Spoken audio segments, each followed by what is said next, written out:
Bueno, gracias a todos por venir en esta nueva sesión de nuestro espacio foro, que como sabéis lleva para este curso el nombre de Presentes Distópicos.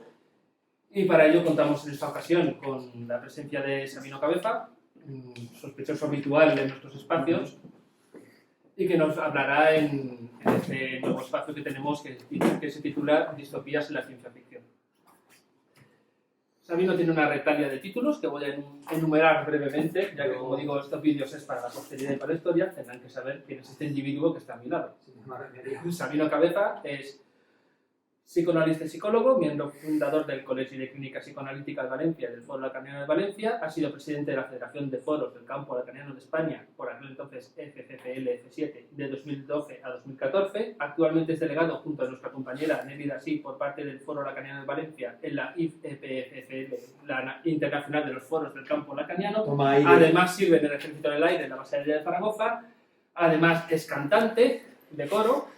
Además escribe libros de ciencia ficción y la de cosas que podría hacer si perdiese menos el tiempo discutiendo, creo que sería ya directamente renacentista. Me has dado en toda la línea de flotación. ¡Qué barbaridad! No tiene toda la razón. Bueno, en un ciclo de estas características ni podíamos ni querríamos no hacer un espacio como este sin contar con su presencia, ya que desde siempre nos ha alumbrado y deslumbrado con sus conocimientos aplicados a la ciencia ficción y a la ciencia per se, que en realidad estamos hablando de dos prismas de un mismo ámbito, en pocas palabras. Y por contar un poco brevemente, que me gusta contar un poco las historias del cartel, realmente había una disyuntiva inicial entre qué carteles usar y finalmente los hemos usado los dos, tanto porque realmente representan como dos visiones diferentes del mismo tema, que está muy bien, y por otra porque también tenemos tanto Fork era el nombre, no me sale. ¿De quién? Del robot. No, el robot se llama Gort. Sí. Gort como representante un poco de esta ciencia ficción de síntoma prebélico de la Guerra Fría, con un mensaje atronador sobre la destrucción mutua asegurada, una visión distópica donde las haya dentro de un futuro tecnológico más sujeto al mal uso del hombre que de la propia tecnología en sí, lo cual es interesante. Y por esta parte, la ilustración que acompaña al segundo cartel, que es una publicación de una serie, de una revista mensual, Science Fiction Quarterly, que básicamente se dedicaban a publicar las novelas que nadie quería publicar. Eran recopilatorios de novelas, digamos, supuestamente de baja calidad, aunque como siempre había joyas, pero que contaba con interesantísimas ilustraciones de gente muy potente, como es el caso de Ed Helms, que bueno, su trabajo y su trayectoria, para que lo quiera buscar, no baja a nivel en ningún momento. Es un ilustrador alucinante. Y me parecía que era un puente adecuado en relación al espacio anterior, que hablamos de cómic, para relacionar entre el cómic, la literatura y el cine, que son tres de las visiones que desde más se aborda desde la cultura popular lo que es la ciencia ficción. Y sin más, dejo ya a continuación. Los carteles son bellísimos. Me alegro de que no haya habido que elegir de uno y otro. Es más, me empeño y hay que publicar todos los carteles que hemos hecho.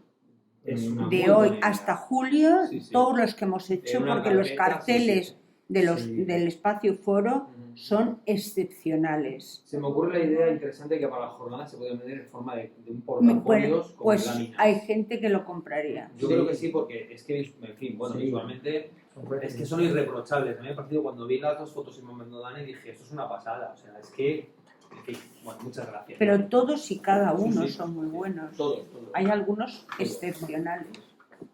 Bueno, vamos a empezar a poner directamente el primer vídeo, es un vídeo muy cortito de algo que seguramente todo el mundo espera, todo el mundo conozca, y si no, pues es una buena ocasión para introducirse en esto. Una escena, el código una escena, sí, porque estaba descargado a través del download helper y si no tienes la suscripción, en la marca de agua, o sea, el código viene. Si pagas, te lo quitan. Pero como no es necesario, ¿para qué pagar?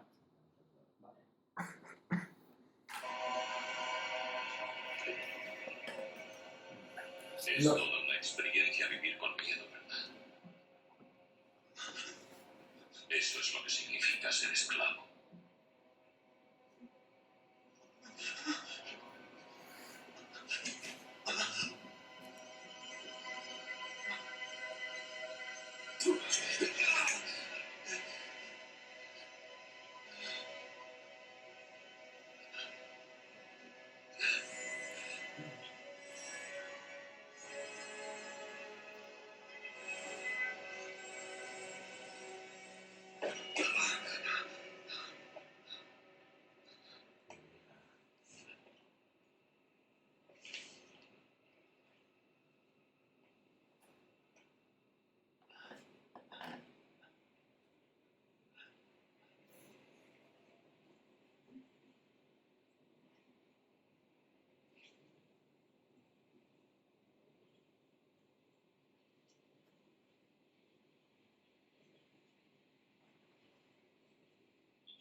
Esta película la conocéis, Sublime. Blade Runner. En fin, me parecía la introducción adecuada para lo que vamos a hablar esta noche porque, bueno, es un discurso épico, muy conocido. Bueno, distopías en la ciencia ficción, aunque el espacio sea presentes distópicos, bueno, hablamos de ciencia ficción que normalmente siempre tiene que ver con una prospección al futuro. Sigo en la vereda que Román Casero y Miquel de Renzi abrieron en la anterior sesión de Espacio Foro. Ellos abordaron la cuestión desde la óptica del cómic y yo lo haré desde un género considerado por la gente de Meñique estirado como menor dentro de la literatura, la ciencia ficción. Soy amante de la ciencia ficción desde niño.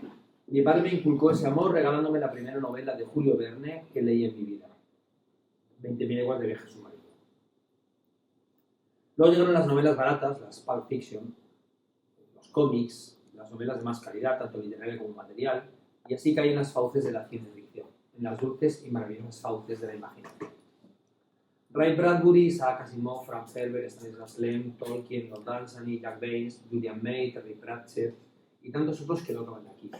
Pero no dejo de citar a una de mis escritoras favoritas, Ursula K. Le Guin, autora de, amén de otras cosas maravillosas, una de las distopías más interesantes de toda la ciencia ficción, Los Desposeídos. No está Gerardo, que es amante de esta novela en particular, pero bueno. No sé si conocéis esta autora, pero quizás suele más por una serie que se llama Los Magos de Terramar, Un Mago de Terramar. Es una autora de ficción maravillosa. Hay una novela, Ursula K. Le Guin. Hay una novela que se llama La mano izquierda de la oscuridad, es ciencia ficción, pero es una historia de amor bellísima. Bueno, y además el título, La mano izquierda de la oscuridad. Ya con ese título, bueno, es una autora sublime. Tiene muchos premios.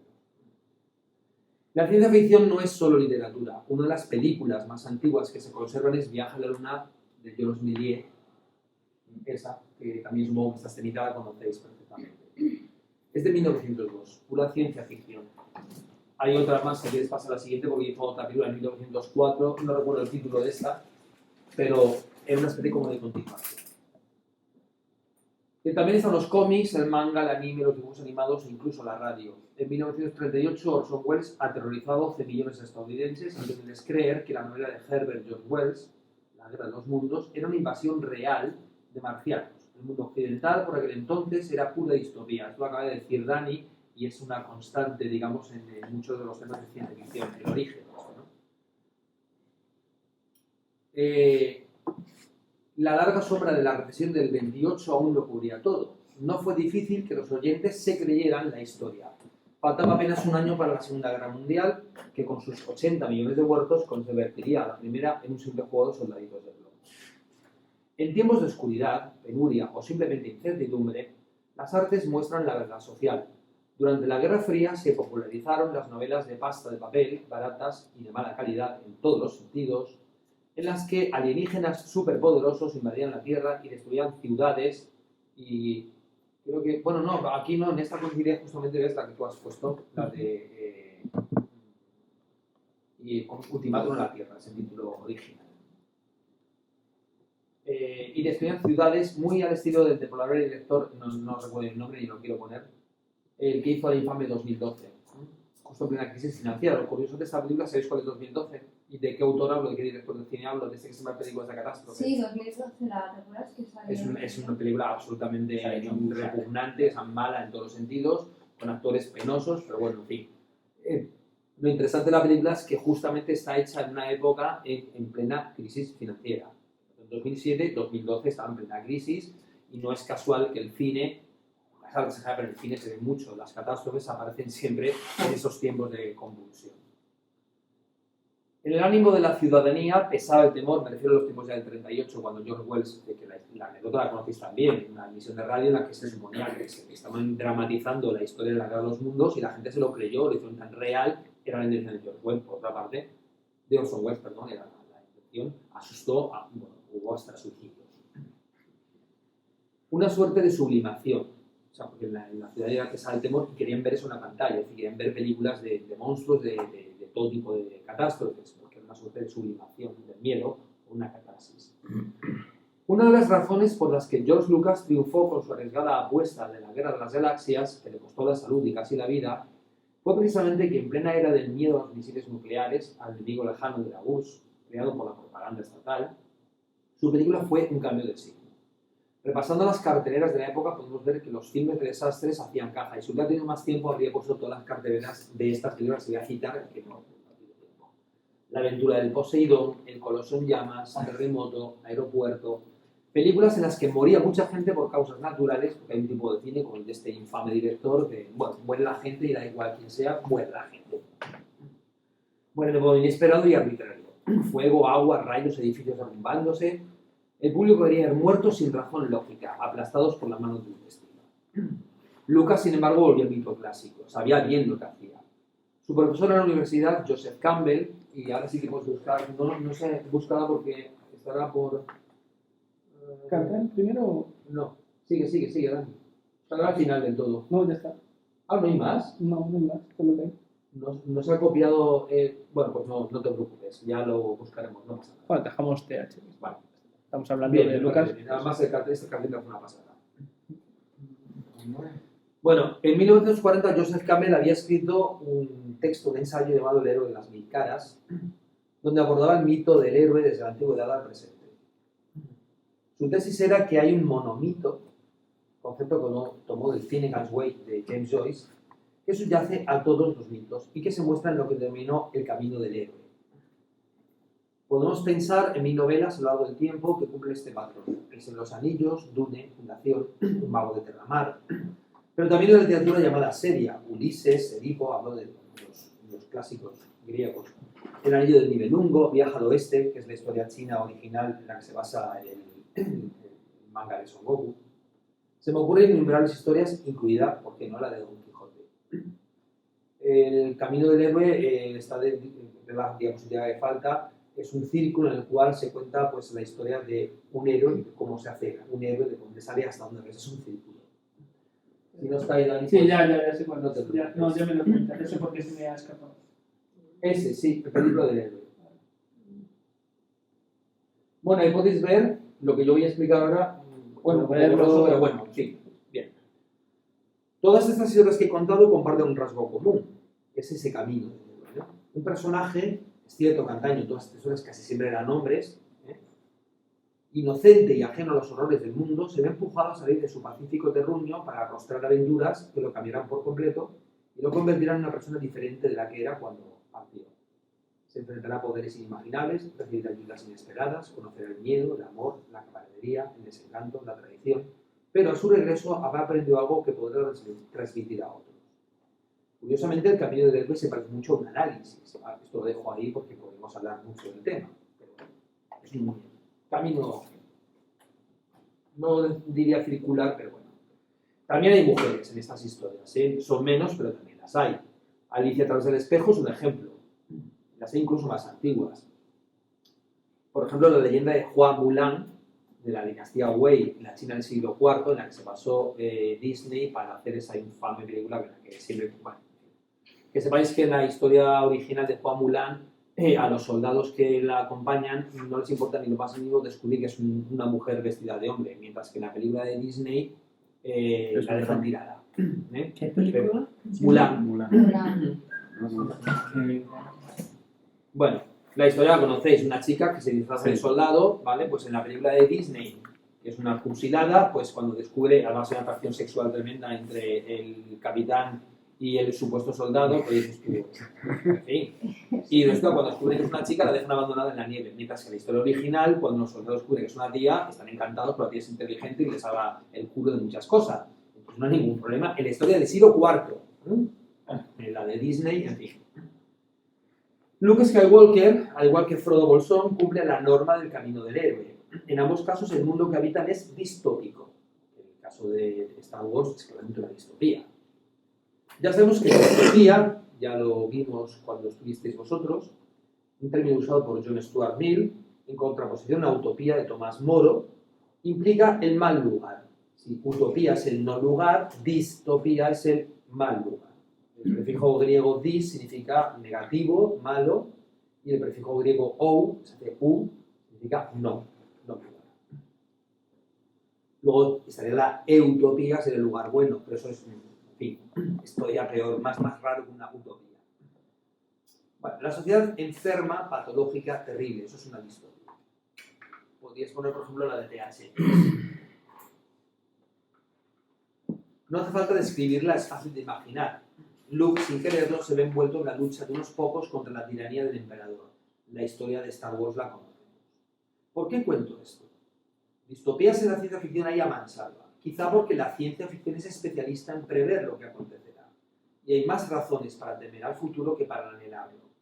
Pocos son como el creador de Star Trek, Gene Roddenberry, quien siempre creyó que el futuro sería halagüeño y esperanzador. Eso aún está por ver.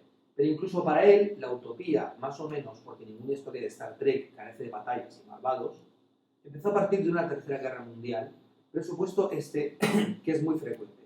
Tras una catástrofe o un tiempo de paz, el mundo que pervive es o un horroroso infierno o una engañosa utopía. Pues no hay peor distopía que la que se viste con las galas de una utopía. Y ahí tenemos un mundo feliz, Elysium, Oblivion, esta es muy mala, pero no es el mismo. La Isla, no sé si la habéis visto. Sí. La maravillosa ópera prima de Lucas, THX 1138.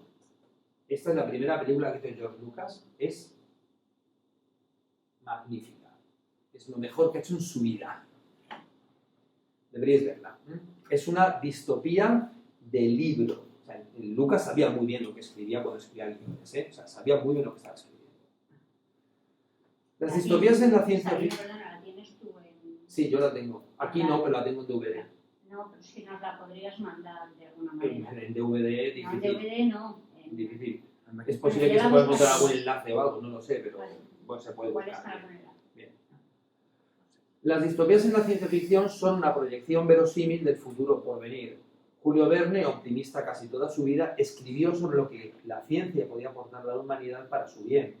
Sus inventos, tan plausibles que muchos se llevaron a la realidad, como los submarinos, los aviones a reacción, la bomba atómica, el cohete espacial, pretendían mostrar el poder de la mente y la mano humanas y su capacidad para mejorar la sociedad. Pero un relato suyo casi desconocido, El eterno Adán, escrito al final de su vida, desmiente su optimismo.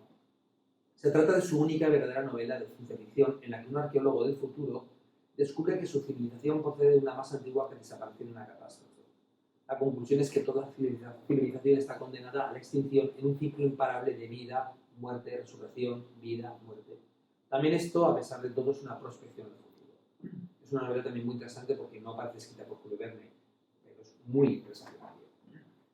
Distopías hay de todos los tipos y formas. Muchas describen sociedades que proceden de apocalipsis variados, climáticos, nucleares, biológicos, alienígenas, y algunas no parten de apocalipsis alguno, sino de la natural evolución de nuestros sistemas económicos actuales que nos llevarán al horror. Blade Runner, por ejemplo, basada en el inquietante Sueñan los androides con ovejas eléctricas, una novela de Philip K. Dick, un psicótico increíble que tiene una mente y una imaginación increíble, que por cierto se entrevistó con Lacan, no sé si tú lo sabías.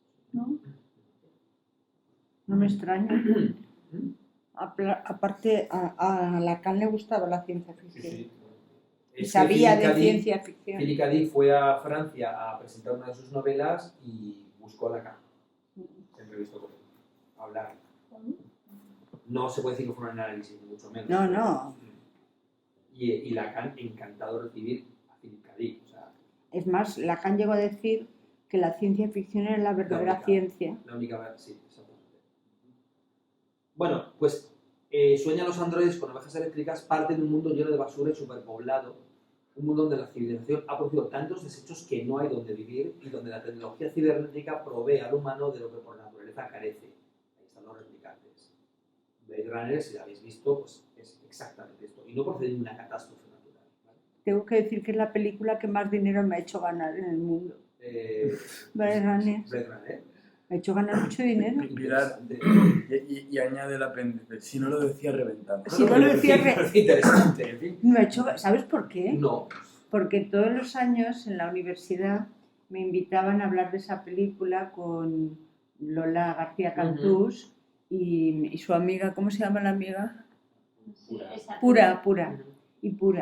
Y entonces yo iba 4 horas allí hablando, más feliz que una perdiz, y la universidad me hacía un ingreso de 384 euros. ¿En serio? ¿Ya no lo hacen? ¿Ya no te llaman para eso? No, porque se han jubilado las dos Maris. Pues, en fin. Es pena, como hoy, como estamos hoy, Sí. pero en la universidad, Sí. claro, era como profesora invitada. Bueno, esas cosas ya seguramente... Bueno, sí, pagarán, seguro siguen pagando cosas así. Sí, pero a gilipollas. Sí, exacto. Lo has dicho tú, no lo he dicho yo. Borrar esta parte. Bueno, no he podido poner fotos de todo, hemos puesto video de Blade Runner, o sea, de todo esto que estoy contando podría haber, si hubiera tenido más tiempo, habría podido sacar imágenes, carteles y de todo, pero era un trabajo que sinceramente tampoco tenía muchas ganas de hacer, ¿eh? Bueno, del mismo estilo Cyberpunk tenemos Ghost in the Shell, que es que no me atrevo a poner, es que el vídeo dura bastante, entonces mejor, si luego queda tiempo a lo mejor lo ponemos, sobre todo porque por la música, estoy hablando sobre todo del anime, porque la película, El cómic. no, Sí. digo el anime porque la música, que es de Kenji Kawai, un compositor japonés maravilloso, es flipante la música, ¿eh? Y la película que han hecho de Hollywood hace no mucho tiempo, no es que esté mal, en fin, bueno, hay más. Está Alita, Ángel de Combate o Akira. Estoy nombrando para los que son mangakas y les gusta el mundo del cómic, pues esto, seguramente los demás a lo mejor eso os parece todo un poco raro, ¿verdad? ¿Tú no eres muy de cómics? Vale. Bueno, el mundo del cómic es inmenso. ¿Eh? Kira me tiene ya más alto. Pero no lo has leído, Calle. La he visto 100 veces. Pero Entre no lo has las leído, no tiene nada que ver. post-apocalípticas están Mad Max y después ponen la imagen correspondiente, aunque estas dos imágenes de Mad Max son de la película nueva, no de las anteriores. Ah, qué bonitas. Estas fueron las primeras que encontré, ¿vale? Y estas encanta. imágenes son muy chulas. Me encanta. Y la de la chica está... El reboot no lo he visto. Me encanta. Bueno, la vituperada Waterworld, que ni siquiera he buscado, en fin, una película de Kevin Costner fue un auténtico fracaso en taquilla, se gastaron una millonada en hacerla, no gustó a nadie, porque él era más que protagonista, pero bueno, el presupuesto de la película tampoco era tan raro. Eran 12 millones. ¿Cuántos? 12. Entonces... Se derriten los hielos polares, el nivel de la Tierra sube, lo tapa todo, un poco exagerado, y ahí pues una distopía. Puedo hacer una nota de eso muy rápida. Aparte de suponer la quiebra de Kevin Costner, el problema fundamental fue el rodaje en el agua. Ah, que sí, lo pasaron fatal. les pillaron hasta tormentas tropicales que les destruyeron el rodaje. Les pasó de el hombre todo. se empeñó 3 veces consecutivas. ¿Tú lo has visto? ¿Es la del No, agua? he visto Sí. trozos. A mí, y esa película la veo más que El cartero. Sí, es que sale todos los días. Pues yo no, he hecho fragmentos, entera no Sale la he todas las visto. semanas. A él le había visto en vídeo de saltar y nada, esas cosas. Es verdad que les pasó de todo, como en Star Wars, que también les pasó de todo, pero bueno, aquí fue todavía peor. A mí me lo han recomendado mucho. Bueno, yo, sinceramente, por lo que sé de ella, Román, El reboot este lo has visto. es que creo que una de las peores cosas que tuvo la película es que Kevin Costner es uno de esos actores. ¿Eh? Que no ha visto Mad Max, el reboot. El reboot. Bueno, Kevin Costner es uno de esos actores que parece que no tiene mucha expresión facial y entonces le han criticado mucho. Pero a mí la idea de la película me parece interesante, francamente es una idea interesante, ¿vale? Bueno, decía que esto es lo que he citado ahora, el estilo cyberpunk, que sabéis lo que es el cyberpunk, más o menos, ¿no? Sí, Sabéis lo que es. me encanta. ¿Eh? Irán. Sí, sí, Sí, es un buen Bueno, entre decía que están las posapocalípticas estas, luego, por ejemplo, también está Akira, es posapocalíptica también, Wall-E es una de Disney, que es de las pocas de Disney que son realmente interesantes, posapocalíptica, El planeta de los simios, basada en una novela maravillosa, Soy leyenda, la novela, La novela. La novela de Pilar. Soy leyenda, Divergente y toda la serie de películas de Divergente están basadas en libros, ¿vale? Los Juegos del Hambre, también hablo de las novelas, en fin, sus versiones cinematográficas pueden ser mejores o peores. La lista es inmensa. Y por cierto, no olvidemos que muchas de las películas de esa índole proceden de cómics o novelas. El género, a fin de cuentas, abarca todos los formatos. Para ser un género menor, se extiende por doquier, para fastidio los del meñique estirado. Es verdad que la gente del meñique dice eso, la ciencia ficción es que es un género, eso no es literatura. Imbécil. Que No luego has se leído. graba. Hay grandes novelas maravillosas, porque Más que humano, por ejemplo, por citar una entre tantas, O los cristales soñadores. esa, por ejemplo, en fin, Pórtico, o sea, es que es literatura de nivel, pero bueno. Si cité a Campbell y a su alumno Lucas, es por una razón. En toda distopía podemos encontrar un héroe o un antihéroe.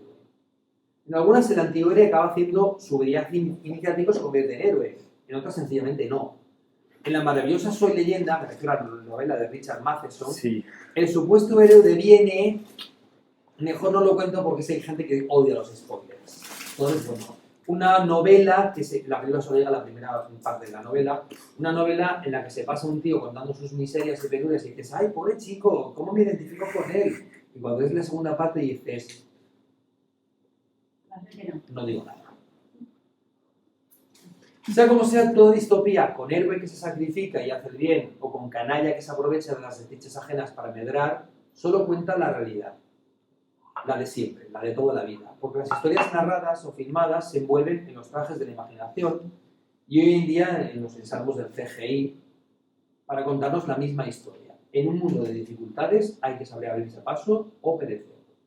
Y aquí hago un inciso para referirme al divertimento que aquí tenemos de imaginar qué sería de nosotros y a quienes querríamos a nuestro lado en una invasión zombie distopía donde las haya. Es un divertimento que ha generado enormes cantidades de debate muy interesantes. Yo quiero a esta, a quien no lo quiero ni en pintura, esta de cebo para los zombies, es interesantísimo. Bueno, el tema de los zombies da para distopías de zombies, bueno, desde George Romero en adelante. Que los zombies despuntaron con la crisis, además. Sí, bueno, claro. Sí, claro. es verdad, sí, con Romero, Con Romero. Sí, pero claro, cuidado porque claro, los zombies de Romero no son los zombies que vinieron luego, ¿vale? Pero renajeron los zombies de Romero en la crisis. Pero efectivamente, sí. Hay zombies y zombies. Hay zombies y zombies. En fin, en el viaje iniciático, algo contado de los mitos clásicos como Gilgamesh, Edipo, Prometeo y tantos otros, hay que pagar un precio. Los vi de Caronte para cruzar la laguna Estigia, es uno de los mitos clásicos. Cuando Teseo va a buscar a su novia al inframundo, tiene que pagar el pago por cruzar al lugar donde podemos decir que está el saber. Vamos a decirlo así, quedaría muy bonito. Pero es decir, hay que pagar para avanzar.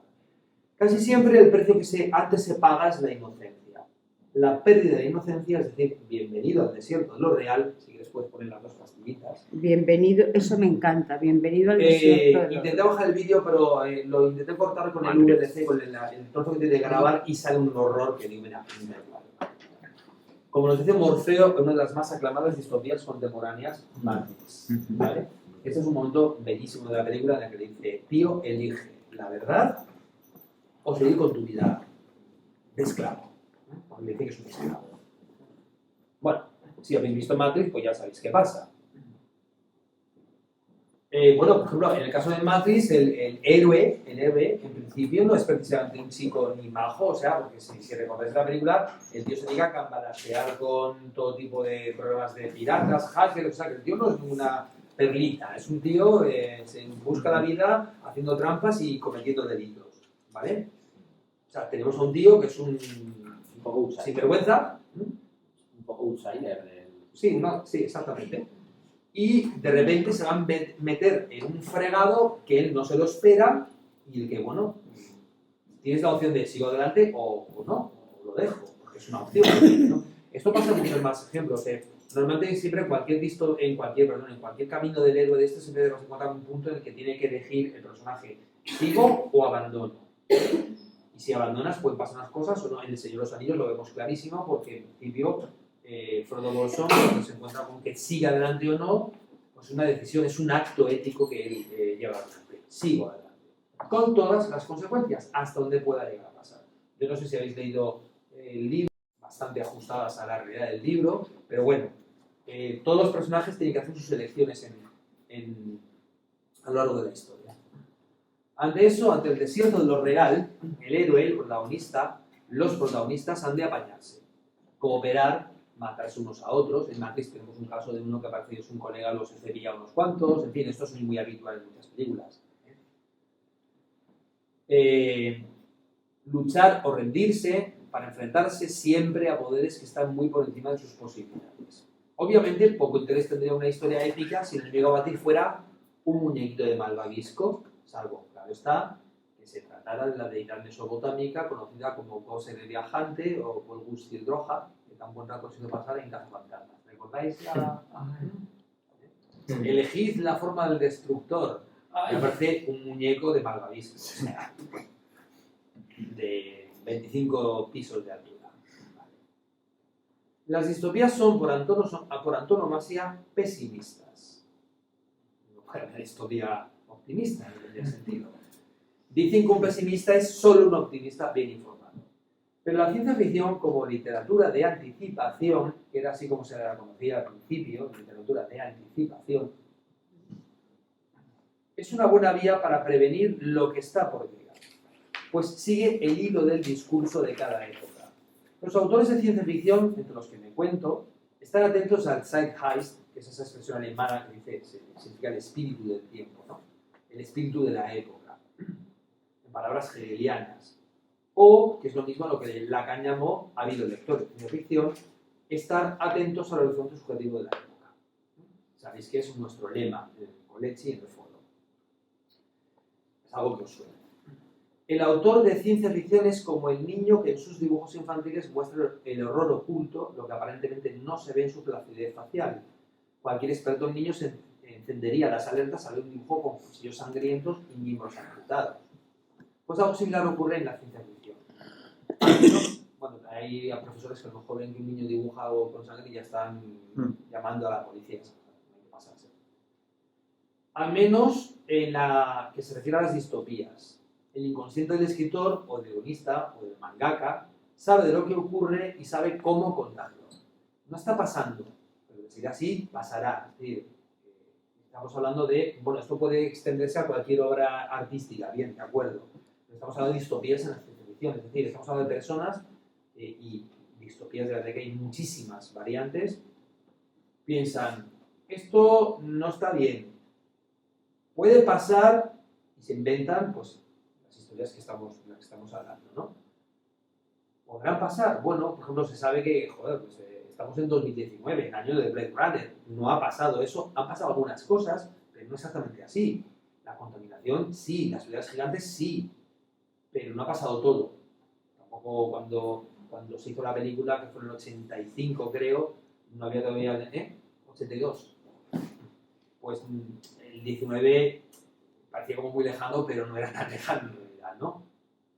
También pasó, no es una distopía, pero en la película de Regreso al Futuro ya han pasado unos años y digo, bueno, entonces hay una frase que cito, que es, todo esto ya ha pasado y volverá a pasar. Frase que muestra el poder de la repetición, porque nos lo dijo Freud, el sujeto repite aquello que A le hace gozar y B necesita entender. Se dice también que si no conocemos la historia estamos condenados a repetirla.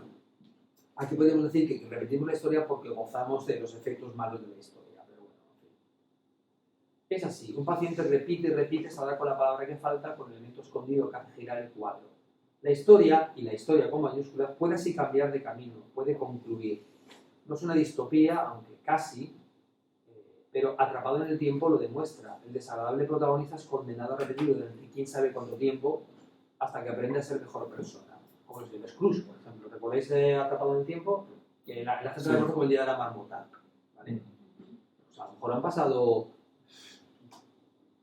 100 años. No creo día a día. que llegaron a contar 13.500 no sé cuántos días. Pues algún friki que hizo una... Es una cifra, en fin. Bien, porque para que aprenda a tocar simplemente el piano como lo toca, sí, evidentemente hace falta mínimo 9 años. Sí. Entonces, échale días. Por ahí va el cálculo, por el tema del piano. Claro. En fin. Según el talante del autor... Se lo podríais preguntar a Miguel Ángel. Sí, ¿Cuántas horas? Sí. ¿Qué? Sí, ¿cuántas horas? Yo es que hubo varios años que no estudiaba.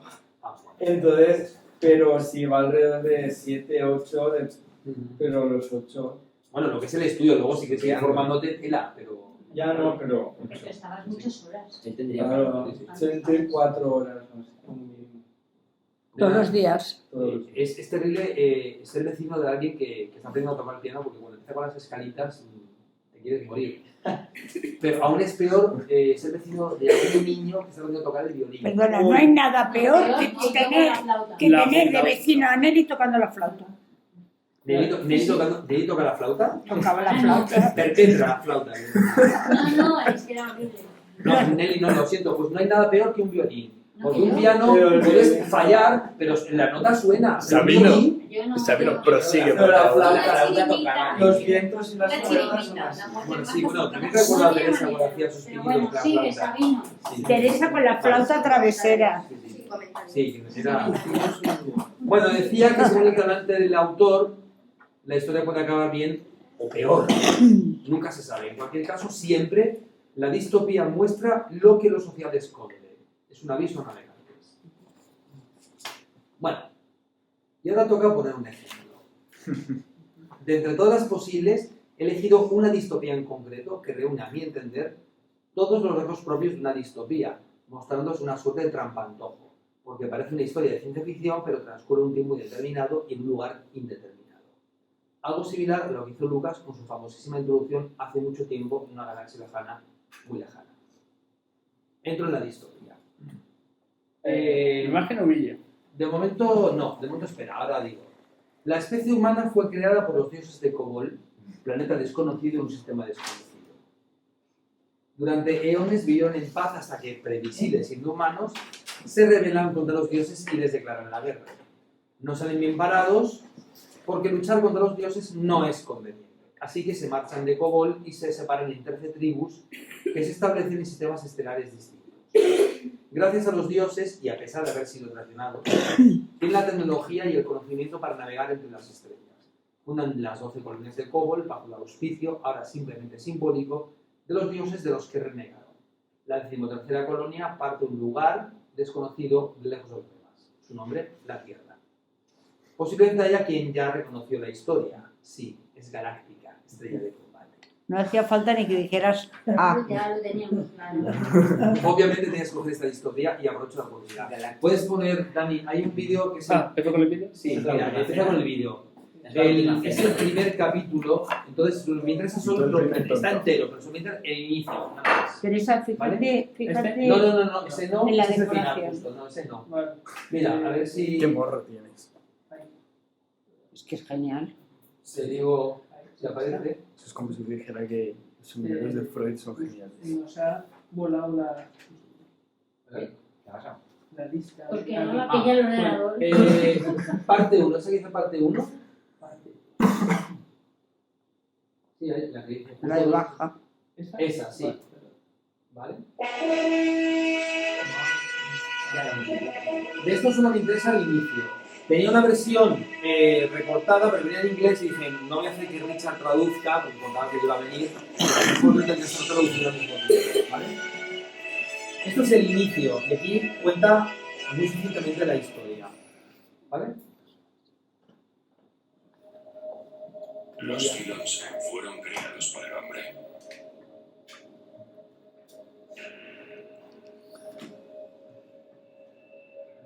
Fueron creados para hacer la vida más fácil en las 12 colonias.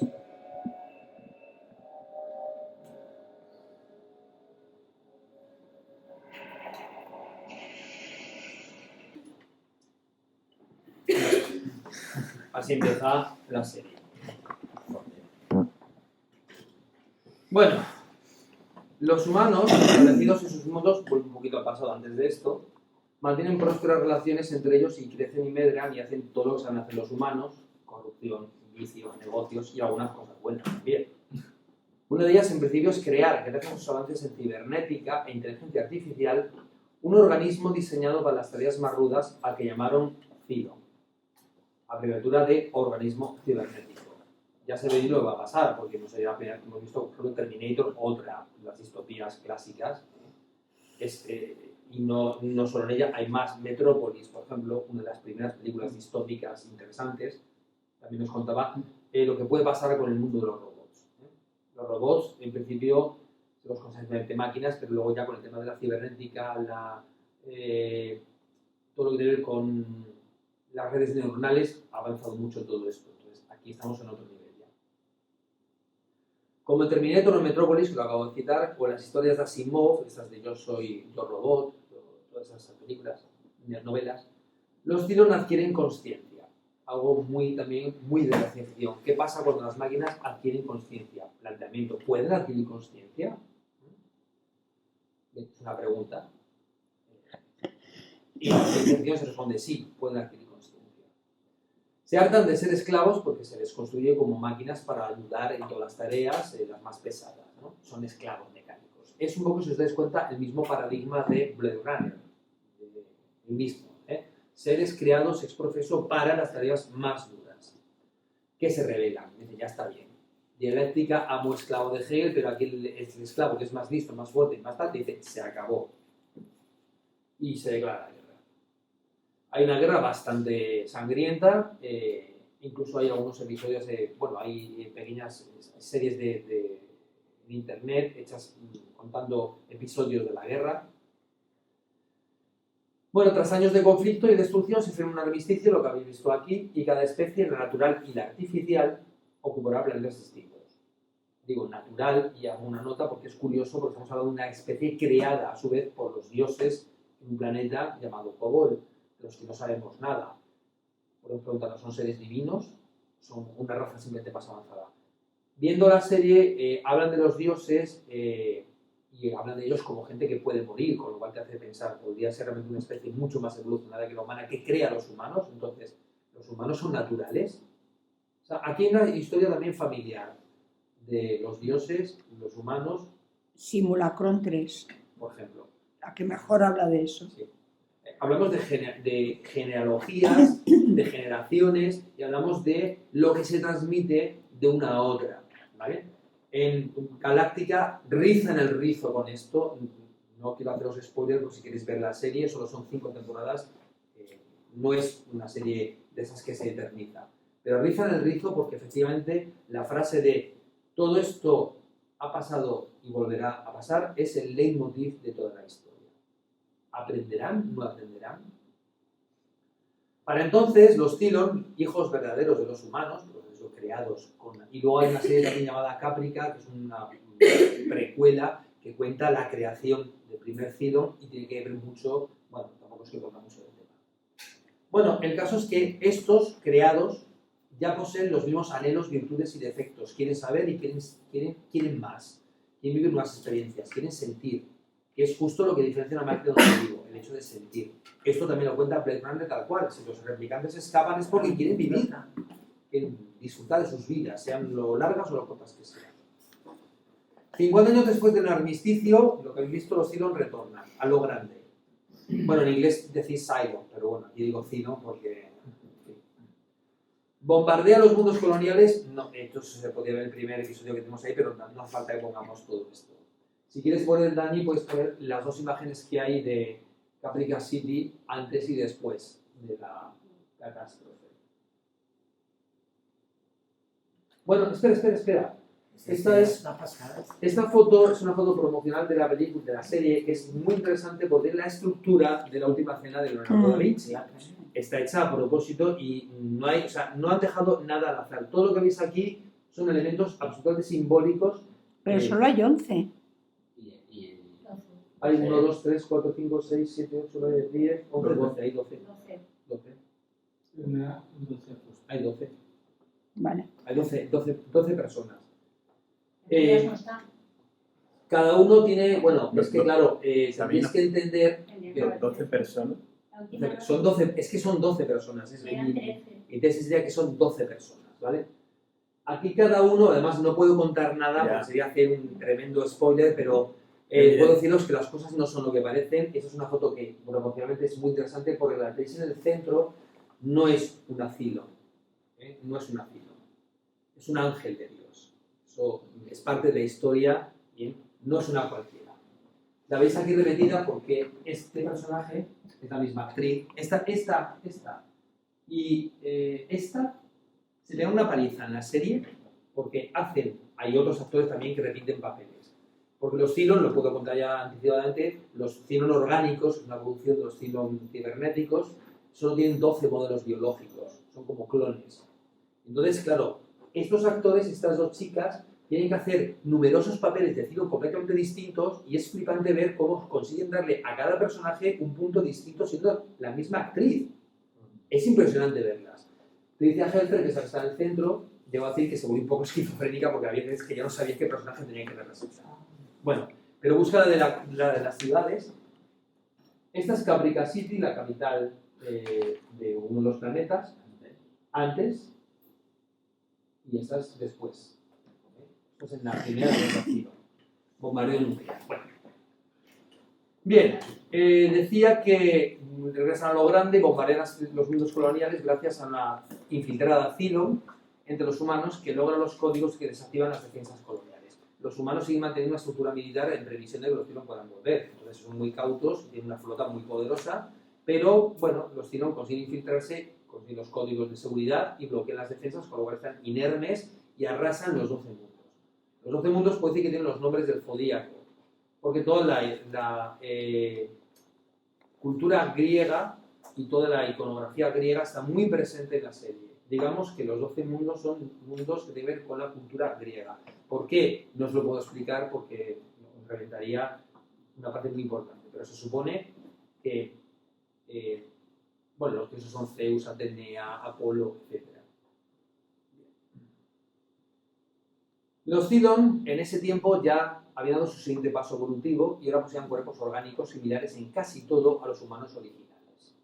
Son inexpertos en el manejo de las emociones, un poco como los adolescentes, pero igual de deseosos de saber que sus mayores, y quieren pedir cuentas a sus mayores, a los humanos me refiero, así que arrasan la civilización humana mediante ingenios nucleares. Es decir, los Cylon, como hijos mecánicos de los humanos, desean el mismo destino que los humanos y crean cuerpos mediante investigaciones que, contados en la primera lección, son bastante terroríficas de ver, porque diseccionan humanos, saber cómo funcionan,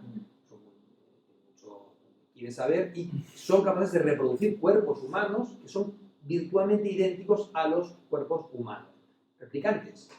Hay una entrevista a Edward James Olmos, que es, bueno, yo estaba, es un personaje que aparece en Blade Runner, ¿recordáis a que hacían las figuritas de papiroflexia? Al policía, ese es Edward James Olmos, que aquí es un personaje fundamental, el comandante Adama. Hay una entrevista que él se equivoca y cuando habla de Cylon dice replicantes, dice, quiero decir Cylon, ¿vale? Porque hay una similitud muy grande entre los Cylon y los replicantes. Es el mismo conflicto. Seres creados por los humanos que quieren ser humanos. Y dice, ¿por qué no somos humanos? No somos menos humanos que vosotros. Y toda la serie va a tratar sobre qué es un ser humano. También son leyendas. No sé. No, yo diría que no es que... No le veo ningún... No. A ver, sé por dónde vas. Sí, sé por dónde vas porque son como dos... No quiero contar la novela. Hay una reivindicación. No cuentes soy leyenda. No cuentes soy leyenda, que para eso ya está en Vale. Bueno, ahí está ya el germen de la distopía. Una catástrofe atómica que borra a la humanidad en sus 12 mundos y deja un puñado de supervivientes. Hasta ahora os he contado la primera guerra Cylon, los Cylon se marchan, bueno, regresan, arrasan todos, estamos hablando de 12 planetas muy habitados, cada uno con los nombres de las colonias, está Tauron, Caprica, Virgon, o sea, un nombre de cada uno de los signos del zodíaco, ¿no?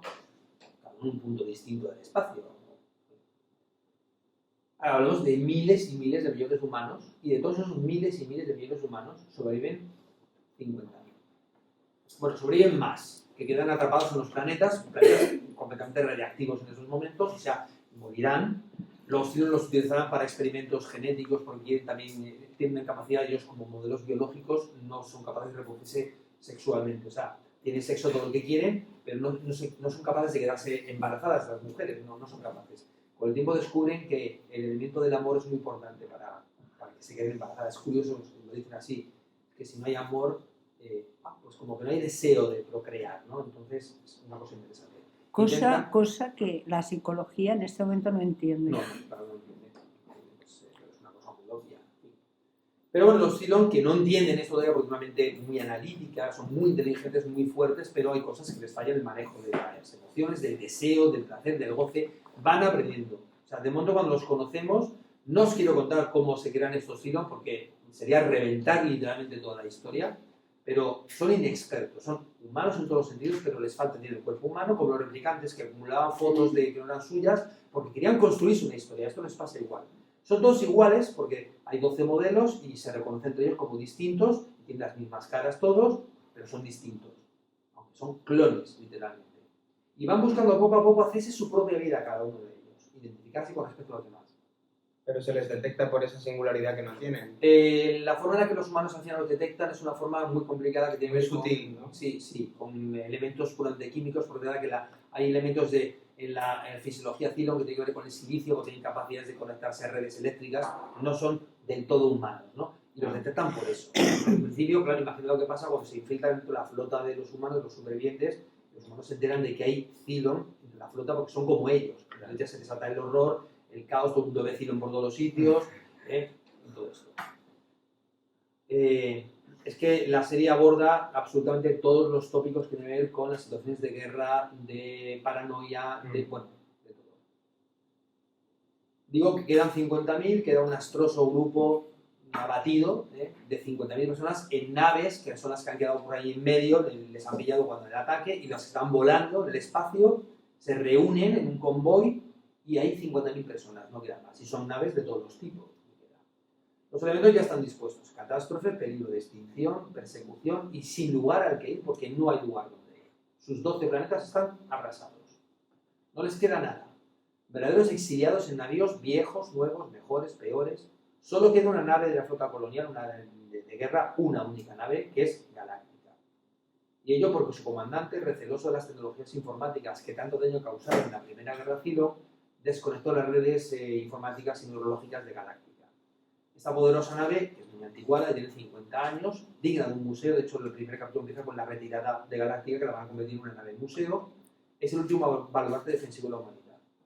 Es una crítica también a las redes informáticas. Es decir, la flota fue arrasada porque los Cylon introdujeron un virus informático que se carga todas las defensas.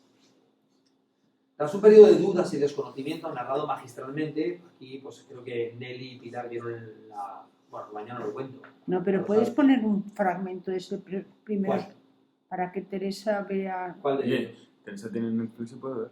¿Cuál? ¿El primer episodio? El primero o el segundo, donde sale una habitación grande. Donde a la presidenta Laura, la futura presidenta Laura, le dice que tiene un cáncer. Sí.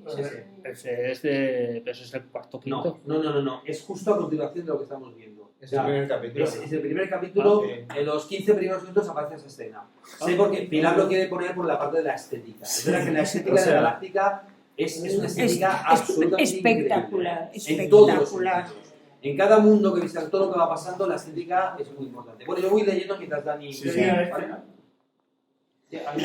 ¿Vale? ¿Alguien ha dicho algo? No, Dani con lo que una boca, ¿vale?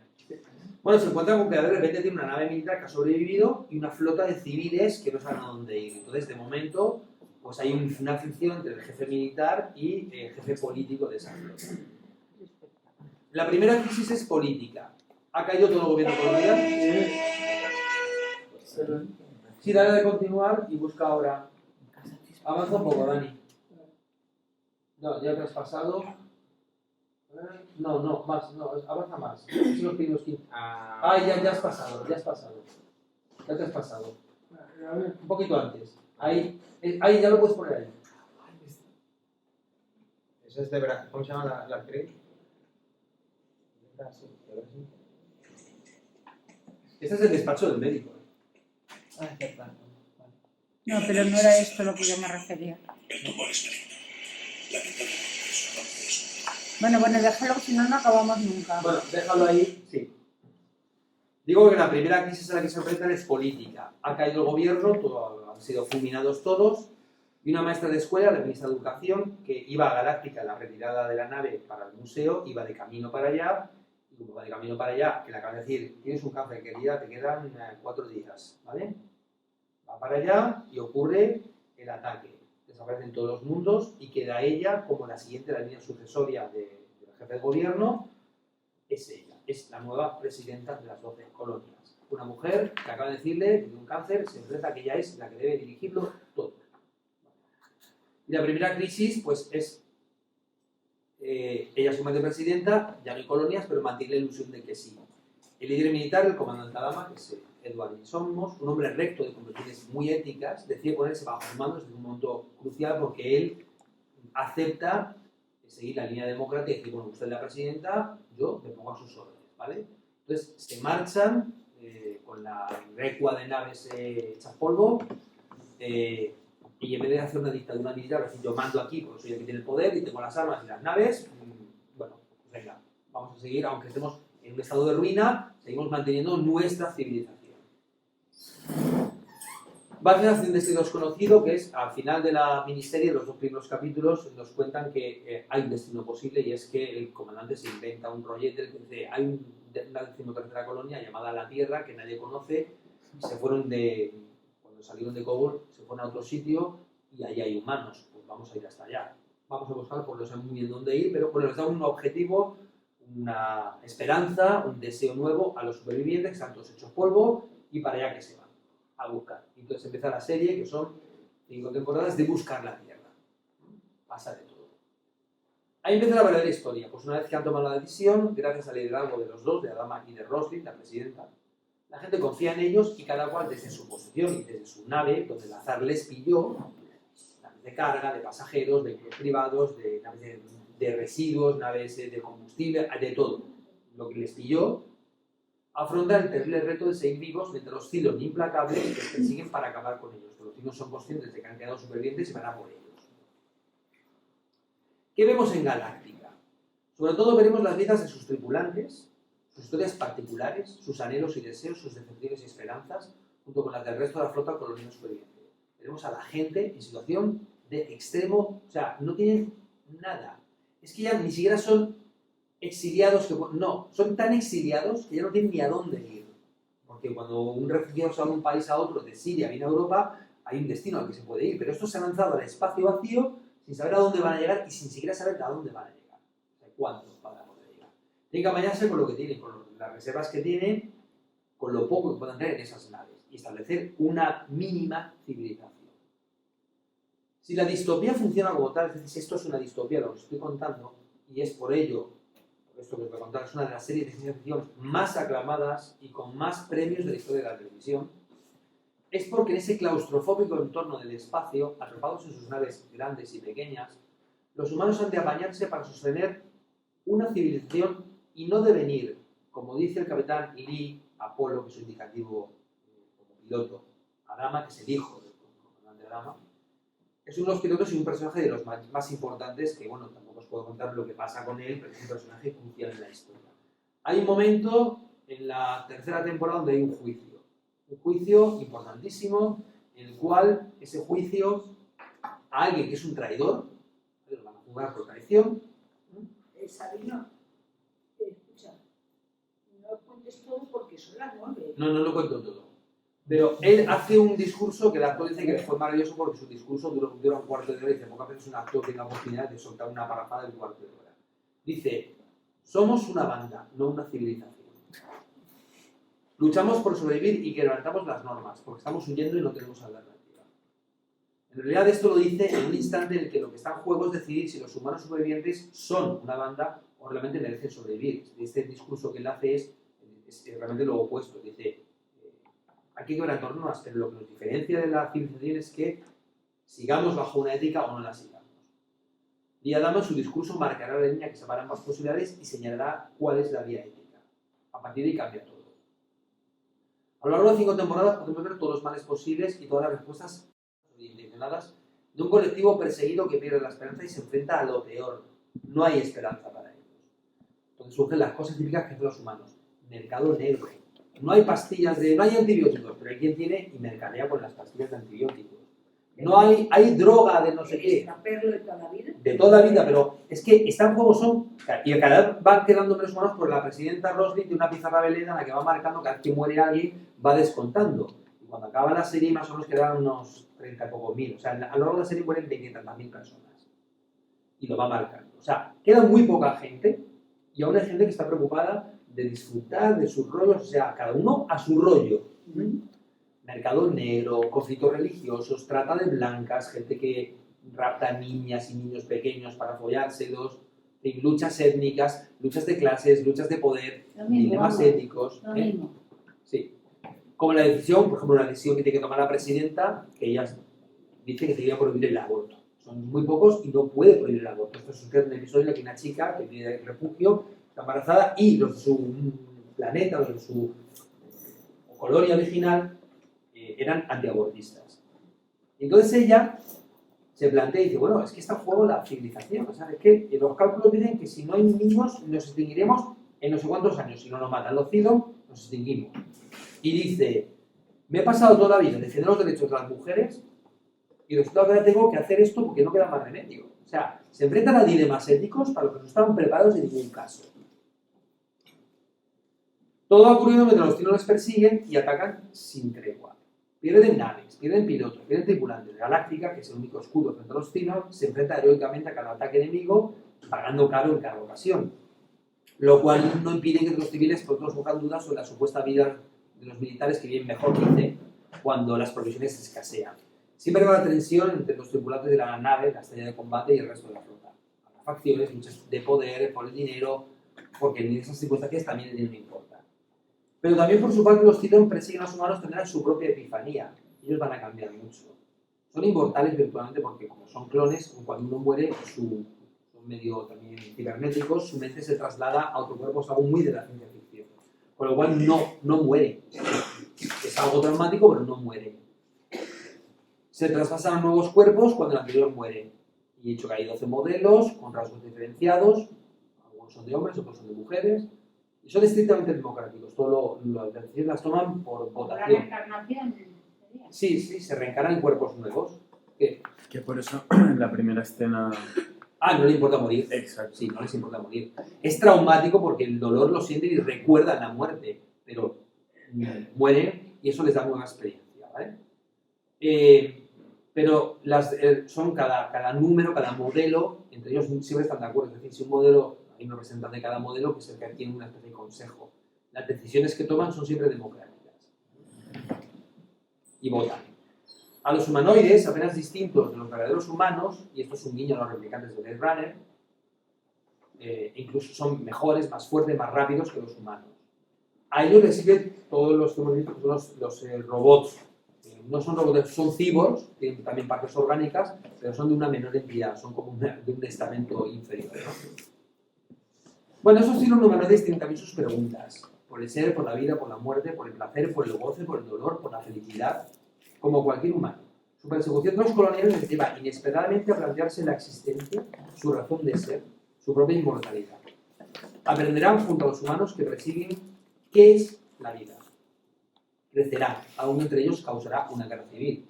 Llega un momento que los Cylon pierden la capacidad, esto es un spoiler, mini spoiler, pierden la capacidad de traspasarse, con lo cual descubren lo que es la mortalidad. Y hay una Cylon que dice claramente, esta que vemos en la esquina de aquí arriba, dice claramente, los humanos no sabéis lo importante que es la mortalidad. Porque si no es más que reencarnarte, ¿de qué sirve la vida? La vida tiene valor porque es irrepetible. Los humanos se quedan pasmados. Hemos aprendido que la mortalidad es un millón. Bueno, eso también puede ser discutible. Bueno, el origen de la división que marcará los propios Cylon lo encontramos en un contexto de campo de concentración. Es decir, es que vemos todos los tópicos como el terrorismo, los campos de concentración, lo veremos todo. Dan con los humanos en un momento determinado y en un planeta en el que se han establecido, así un poco de como han podido, dan con ellos y magnánimamente se convierten en sus protectores. Es decir, toman el planeta militarmente y ahí no sé, creo que no hay una escena de esto.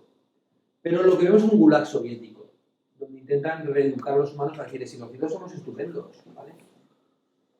Los humanos se adaptarán, unos luchando clandestinamente y otros uniéndose a las filas Cylon, por lo cual tenemos también aquí nuevamente elementos históricos, como por ejemplo los franceses de Vichy, que son los nazis, por ejemplo. Traidores a su gente, dicen unos. Algo que abonará la lucha de guerrillas, las autoinmolaciones, el terrorismo, la guerra sucia. Al acabar esta situación, ninguno de los dos bandos volverá a ser el mismo, porque todo esto tendrá consecuencias. En cualquier caso, todos Cylon humanos seguirán el camino del héroe, se enfrentarán a sus fantasmas, a sus miedos y a sus anhelos. Llegará un momento en el que no se sabrá quién es más humano, los perseguidores o los perseguidos. Serán unos espejos de los otros, y todo lo que querían seguro caerá en añicos. Pues entre los humanos hay Cylon, algunos de los cuales ni siquiera saben que lo son. Cylon infiltrados para parecer humanos. La cuestión de la identidad, de la identificación, de la distancia entre el yo y el otro, el sentido imaginario, se planteará a lo largo de la serie con crudeza. ¿Qué somos de verdad? Cuando los humanos capturan algún Cylon humanoide, enseguida se nos muestra algo demasiado conocido en nuestro mundo, el modo en que tratamos a quienes consideramos inferiores. Hay una escena terrible en la que torturan a una Cylon que está infiltrada, pero cuando descubren que es una Cylon, la torturan Y la escena, o sea, verla, que es la actriz esa que he dicho, Tricia Helfer. Ese es un momento impresionante de verla humillada, atada con cadenas, y la tratan así porque es una Cylon, la llaman pellejuda, como llaman a los replicantes. Son pellejudos. Seguramente está hecho a propósito por los propios guionistas, ¿no? Pues es una escena demoledora porque dices, bueno, se establece unas conversaciones. Los humanos cuando en un momento que ya se tienen mucho contacto unos con otros, viven juntos en algún momento determinado, y vemos todo lo que pasa cuando unos humanos tratan a otros como escoria, como no humanos. Jordi, que está mirando el móvil, en vez de atenderme a mí, habló desde una vez cuando habló de Semprún, ¿hablaste? ¿O de...? No. Primo Levi Semprún. Primo Levi, hablaste de Primo Levi, exactamente, de cómo los nazis trataban a los judíos en el campo de concentración, los convertían en nada, eran nada. Aquí lo vemos también, porque mientras que los humanos tratan a los tíos de una forma, son enemigos, pero hay un respeto curioso por ellos, los odian porque son lo que sea, pero los humanos cuando tienen a los tíos en sus manos, bueno, sale lo peor que hay en los humanos. Les llaman pellejudos, ¿no? Y los tratan como tradicionalmente se han tratado los esclavos, como a seres sin alma. En Blade Runner, película a la que creen un homenaje, y Edward James Olmos aporta mucho precisamente en ese homenaje, bueno, los guionistas contribuyen notablemente a este tema. O sea, se plantea el mismo dilema ético con los replicantes. ¿Son menos humanos por ser artificiales? ¿Qué es la humanidad, a fin de cuentas? Y ya estoy concluyendo. La religión es otro elemento crucial en esta historia. Vemos el fanatismo por ambos bandos. Con los humanos que son politeístas, basada en la Grecia clásica, tiene su explicación pero no os la cuento, y los chinos que son rabia monoteístas. Al término vemos el dilema entre algo muy similar al Islam, ¿no? a este islamismo radical. Aunque es un engaño fraguado por los miembros de uno de los modelos, el número 1, o sea, los chinos están también engañados por uno de sus modelos, que hace creer a los demás chinos que hay un Dios verdadero que lo dirige todo. No puedo contar el origen de los chinos sin haceros mucho spoiler, pero hay una frase de Leo Ben Conroy, que son los chinos del modelo número 6, es muy importante en toda la serie, cuyo modo de entender el mundo será cuestionado por su relación con la humana Cara Trace, que también es otro personaje fundamental. Es esa frase de todo esto ya ha pasado y volverá a pasar. Battlestar Galáctica, que su nombre en inglés, es una rueda, la rueda del viaje del héroe, la rueda de la vida, de la revolución y de la muerte simbólicas de tantas culturas humanas, en las que se cuentan que toda vida es un camino de aprendizaje que estás condenado a repetir si no prestas atención y vas más allá de las apariencias. Ellos no lo saben, ninguno lo sabe, salvo un personaje crucial, uno que resulta odioso y querido a la vez, mejor Gaius Baltar, el traidor a la humanidad, porque siempre en toda la historia hay héroes, de héroes hay algún traidor. Lo que él sabe, aunque le cuesta admitirlo, porque además es un científico, y piensa que está loco, es que un ángel de Dios, el auténtico Dios, le acompaña para llevar a la humanidad a su destino final. Hay cada tres, digo, la cito como si fuera una especie de ley organa con mala hostia. No puedes decir quién es ese ángel. No puedo decir nada, Román, no puedo decir nada. ¿Vale? Hay un plan, y es un plan divino. Digamos que en la serie tocan el tema como, o sea, hablan del dios monoteísta de los Cylon y de los dioses politeístas de los humanos, pero hay una entidad que es la que un poco organiza todo esto, ¿vale? Hablan de un dios verdadero, no, de un dios que está por encima de todo esto. Y luego ponemos una escenita final para que lo veáis. Pero los guionistas recurren al Deus Ex Machina para explicar la necesaria evolución de la humanidad hacia un estadio nuevo y desconocido a través del éxodo y la miseria. Esto sería un poco como en 2001 cuando aparece el monolito, que no sabemos si es una imagen de Dios o es una especie ultra desarrollada. Bueno, es una entidad que organiza las cosas. Esto ya aparece en el Antiguo Testamento, la travesía del desierto. La travesía del desierto es lo real, podemos decir. Si quitáramos a Dios de la ecuación, la historia se sorprende igual. Pero esto le añade un plus interesante y es la idea de que hay un sentido en la evolución. No hay sentido en la vida de cada cual, pero son las cosas que impulsan lo puramente humano. Algo que era suficientemente abierto como para que los ángeles que aparecen en la serie no los sustente Dios. Los dios aparecer no con las cosas fáciles a sus criaturas. El ciclo se cierra de un modo sorprendente. En las 5 temporadas nos enseñan todos los niveles y huecos posibles de una auténtica distopía. No hay un único héroe, hay muchos, igual que muchos antihéroes. Los buenos y los malos se difuminan y confunden. La moral no es la guía, sino la ética. Eso lo vemos clarísimo. Cada vez que tienen que haber algo con la moral, meten la pata. Solo van orientados cuando es una decisión ética. Que a fin de cuentas es lo que busca esa entidad que está por encima, lo que busca únicamente es que entre todos busquen un camino ético. Una ética que logrará, para sorpresa de todos, un entendimiento inconcebible al principio. Battlestar Galactica nos enseña, como pocas creaciones visuales, la diferencia continua entre moral y ética.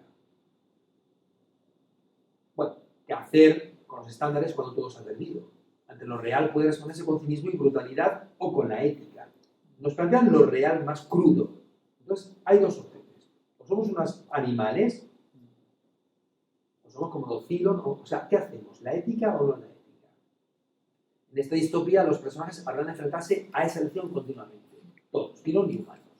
Y también he hecho una historia de padres e hijos, con la paternidad y la herencia simbólica, sobre cómo las decisiones de los ancestros vinculan las de los descendientes a esa rueda de repeticiones. Dioses que quieren humanos, que a su vez quieren nacieron, que a su vez intentan ser humanos, que a su vez intentan ser dioses, otro círculo. La última escena de la serie, tras una epopeya que deja en ridículo a Ulises, muestra un final aparentemente optimista. Pero bajo los acordes de guitarra de Jimi Hendrix, que la canción que suena al final y es un leitmotiv de toda la historia también, escucharemos algo familiar, siniestro incluso en ese sentido de lo familiar. Pongo la canción de Jimi Hendrix en vez de las letras del imbécil de Bob Dylan, pero bueno, no lo soporto. Hater. No puedo. No voy a leer la letra de la canción porque es demasiado larga y tal. Pero la conclusión es, habrá que estar atentos y no perder de vista el horizonte. Para eso se construyen atalayas, para vigilar lo que está por venir. Y digo esto porque la canción de Jimi Hendrix, que es un elemento crucial en la trama de la película, se llama All Along the Watchtower. Que bueno, se puede traducir como atalaya. Sí, la torre de vigilancia. Bueno. Sí, Ya. Sí. ¿La canción la conoces? No sé.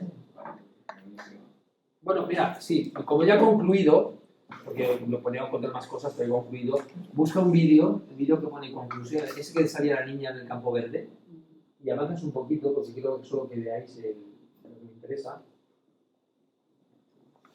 El pilo, ese, vale. Pero pasa rápido, pasa aquí, aquí rápido. Así que nos hace spoiler, pero Un spoiler brutal. Los que hay. Aquí. Un poquito antes. Es todo lo que pasa en 5 temporadas. Un poquito antes. Ahí, venga, ponte ahí, a ver. ¿Esta es la canción? No, ahí va a sonar la canción. Creo que viene en inglés, no sé si ver cómo viene.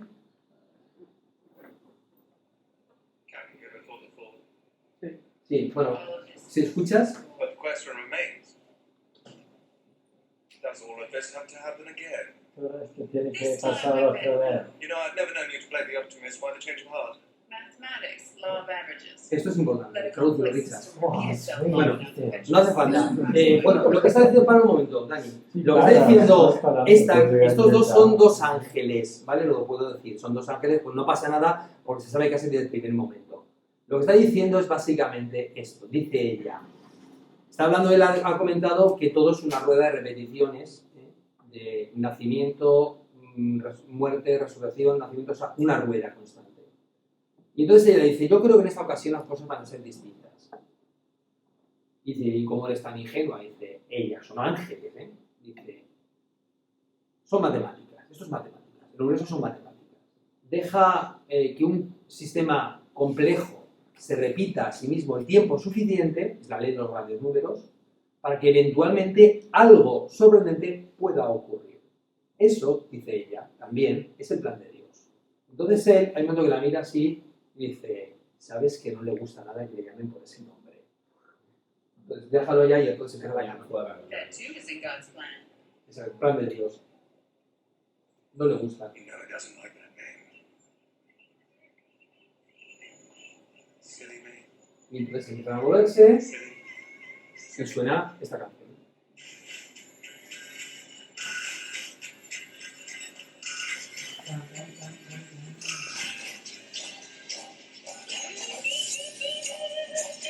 Jimi Hendrix.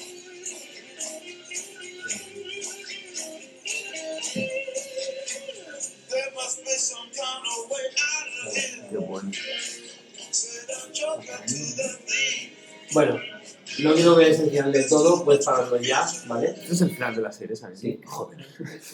Pero como... La gente no sabe Sí, vivir. pero como no pasa nada, escucha, no pasa absolutamente nada porque desconocéis total y absolutamente el contexto, no tenéis ni idea. Nos pones No quiero hacer pasa nada, spoilers en la mira, ponencia. mira, si lo he puesto porque no pasa absolutamente nada. No pasa nada. No pasa nada porque no te he dicho, no sabes nada. Pero si además, es que la idea de spoiler a mí me parece una tontería. A mí también. Por una razón, porque también. aunque lo veas 10.000 Porque veces, joder, es que uno tiene inteligencia. no sabes lo que... Exactamente. A mí en análisis me cuentan las películas 10.000 veces. No pasa nada, vas a verla y no pasa nada. Radicalmente en contra. Yo estoy de acuerdo, yo estoy de Eso acuerdo. no sirve, porque ahí no estás tú. Yo estoy de acuerdo.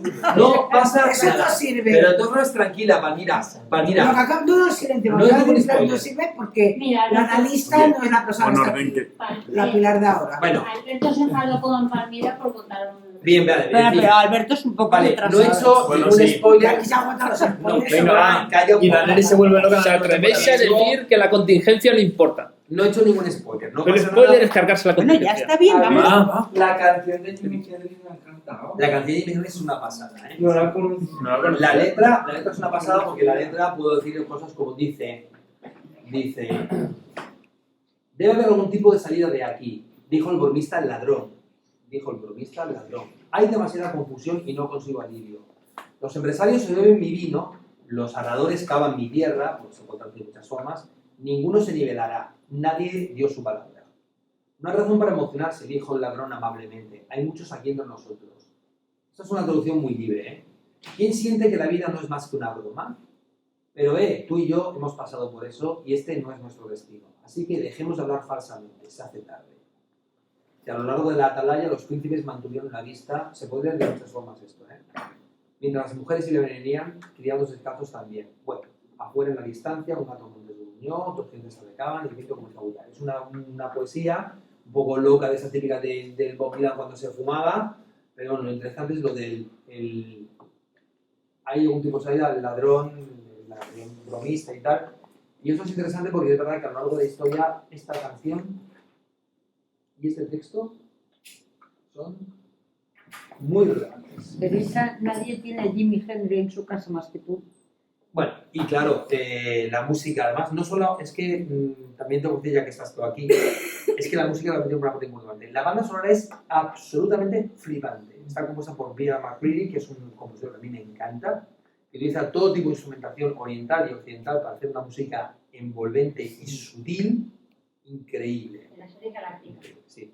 Bueno, no. Y hay momentos en los que la música La guerra de las es galaxias. muy importante porque hay personajes que tienen mucho que ver con la música también, ¿no? O sea, pero son elementos que, en fin, están todos ahí. Bueno, espero que con esto, a ver si forma humana, me miro a ti, porque claro, me lo habéis puesto en bandeja, es decir, que tengo las distopias de ciencia ficción, ¿de qué distopía pensabas que iba a hablar? Pues obviamente de esta. Yo te quería preguntar... Por algún momento creí que sería The Walking Dead. Yo te quería preguntar, Sí. ¿por qué desde ahí? ¿Por qué qué? Bueno, miraos este momento. No sé. Están no se entienden, la gente habla de series y habla de películas y las ve y las vemos y no las entendemos la mayoría. Pero están de moda, mucha gente no, y lo sabes. Bueno, está de moda, es verdad. Sí. Están El en cuento de la la calle. criada, ese tipo de cosas, sí. Pero no solo el cuento de la criada, los zombies, por Los ejemplo, zombies, sí. la gente ve gente que va comiéndose unos a otros, pero no entienden por qué pasa No entienden el trasfondo, ni a qué claro. es debido todo eso. Tengo que decir que no estoy de acuerdo con Nelly. ¿Que la gente no entiende o que...? La gente lo entiende perfectamente. Bueno, seguramente todo el mundo no, pero... No, todo el mundo lo entiende. Todo el mundo lo entiende. Lo que pasa es que no sabe que lo sabe. Bueno, pero me imagino, Sí, me imagino yo que estoy también se refiere a hablando eso. de Cualquier persona que ve una serie de o ciencia una ficción, novela, la de pero bueno, eso ya es más El último culto. corazón, por ejemplo, que es la del cuento de Sí. Margaret Atwood, la del cuento de la criada, que a mí me gusta mucho más. Pero Nelly, es que es lo que yo soy No, importante es eso. que no sé, la gente no lo pasa, no lo piensa, como que es una crisis, como que pasa tal, y como que es la repetición Pero de que no algo. importa. Eso no importa. Que se buscan así, ya lo sé. Eso no importa, Ya lo sé no que no importa. importa. ¿Quién se lo entrega? Sí, vamos a ver. ¿Qué es lo que estamos Ni viendo? siquiera los autores saben lo que están contando. O algunos puede que sí lo sepan. Sí. Pero, a ver, sí lo saben porque lo están contando, pero Sí. creo que el matiz es ese. Sí. Es decir, he dicho yo que todo esto es algo puramente inconsciente. Es decir, hay gente Romero, que dice, ¿quién habló de Romero hace mucho tiempo? Sí. hace mucho tiempo, sí, no sé quién habló, pero sabía. Romero, ¿Quién? Sí, Tejedor, Y, Miguel y también Pero- este chico... Sí, el chico No, que no, hizo- pero el que le dirigió la este- tesis con Pérez su alumno. Ochando, El Pérez- amigo de Pérez- Pablo, Pérez- el amigo de Sí, Pérez ¿quieres de ir a Pablo Pérez? Quien lo Fernando. introdujo Sí. fue Luis Tejedor. Miguel. Bueno, en cualquier caso. Ah, ya. Luis Tejedor no. No, Lo de Miguel, sexo, lo de por... No fue él, no fue él. No Fue fue el amigo, Tejedor. el otro chico. El chico Ese que es uno eligió de la Ferrando, tesis de con Pablo Miguel Fonseca. Ferrando. Sí, aquí Un se amigo de habló, Pablo sí, sí. Ferrando. Sí. No, el Ochando. El Ochando. Pérez Ochando. Sí. Pérez, pero lo importante, yo quería hablar de otra cosa, pero en fin. No sé, Nelly, ¿has terminado de...? El problema no es ese, Nelly, el problema no es que la gente intelectualice esto. El problema es que cala, y ahí es la importancia de hablar de esto en un espacio de psicoanálisis. Más allá del saber sobre eso, cala porque toca cosas, vamos a decirlo en freudiano y así me callo rápido, muy primarias. Es más, Y muy siniestras. por lo tanto, muy siniestras, quiero decir, muy familiares. Lo familiar es lo siniestro, entonces toca lo familiar, toca lo primario, por decirlo de alguna manera y ser rápida, y por eso cala. Lo que no tienen por qué saber la gente en general es todo lo que significa Blade Runner, por ejemplo, o Galáctica, o lo otro, lo de más allá. No importa, llega igual.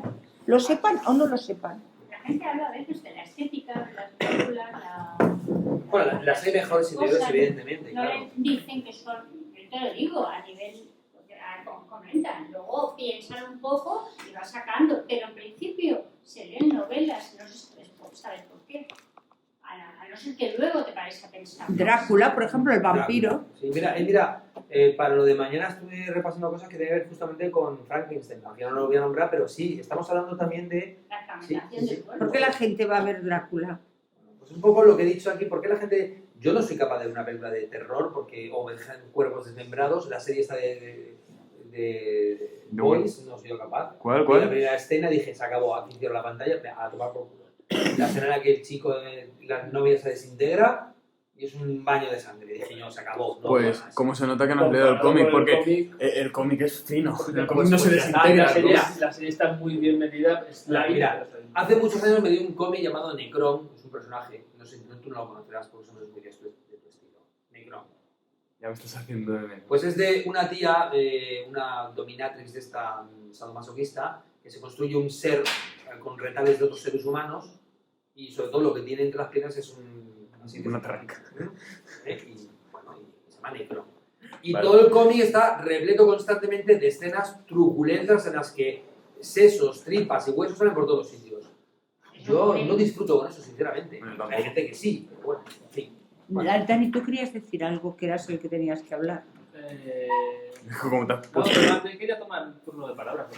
Pero bueno, más allá, Altered Carbon no la has visto al final en Netflix. No he llegado a verla, no me interesó lo suficiente. A ver, no voy a decir que sea ¿Cuál? una Altered Carbon. Altered Carbon.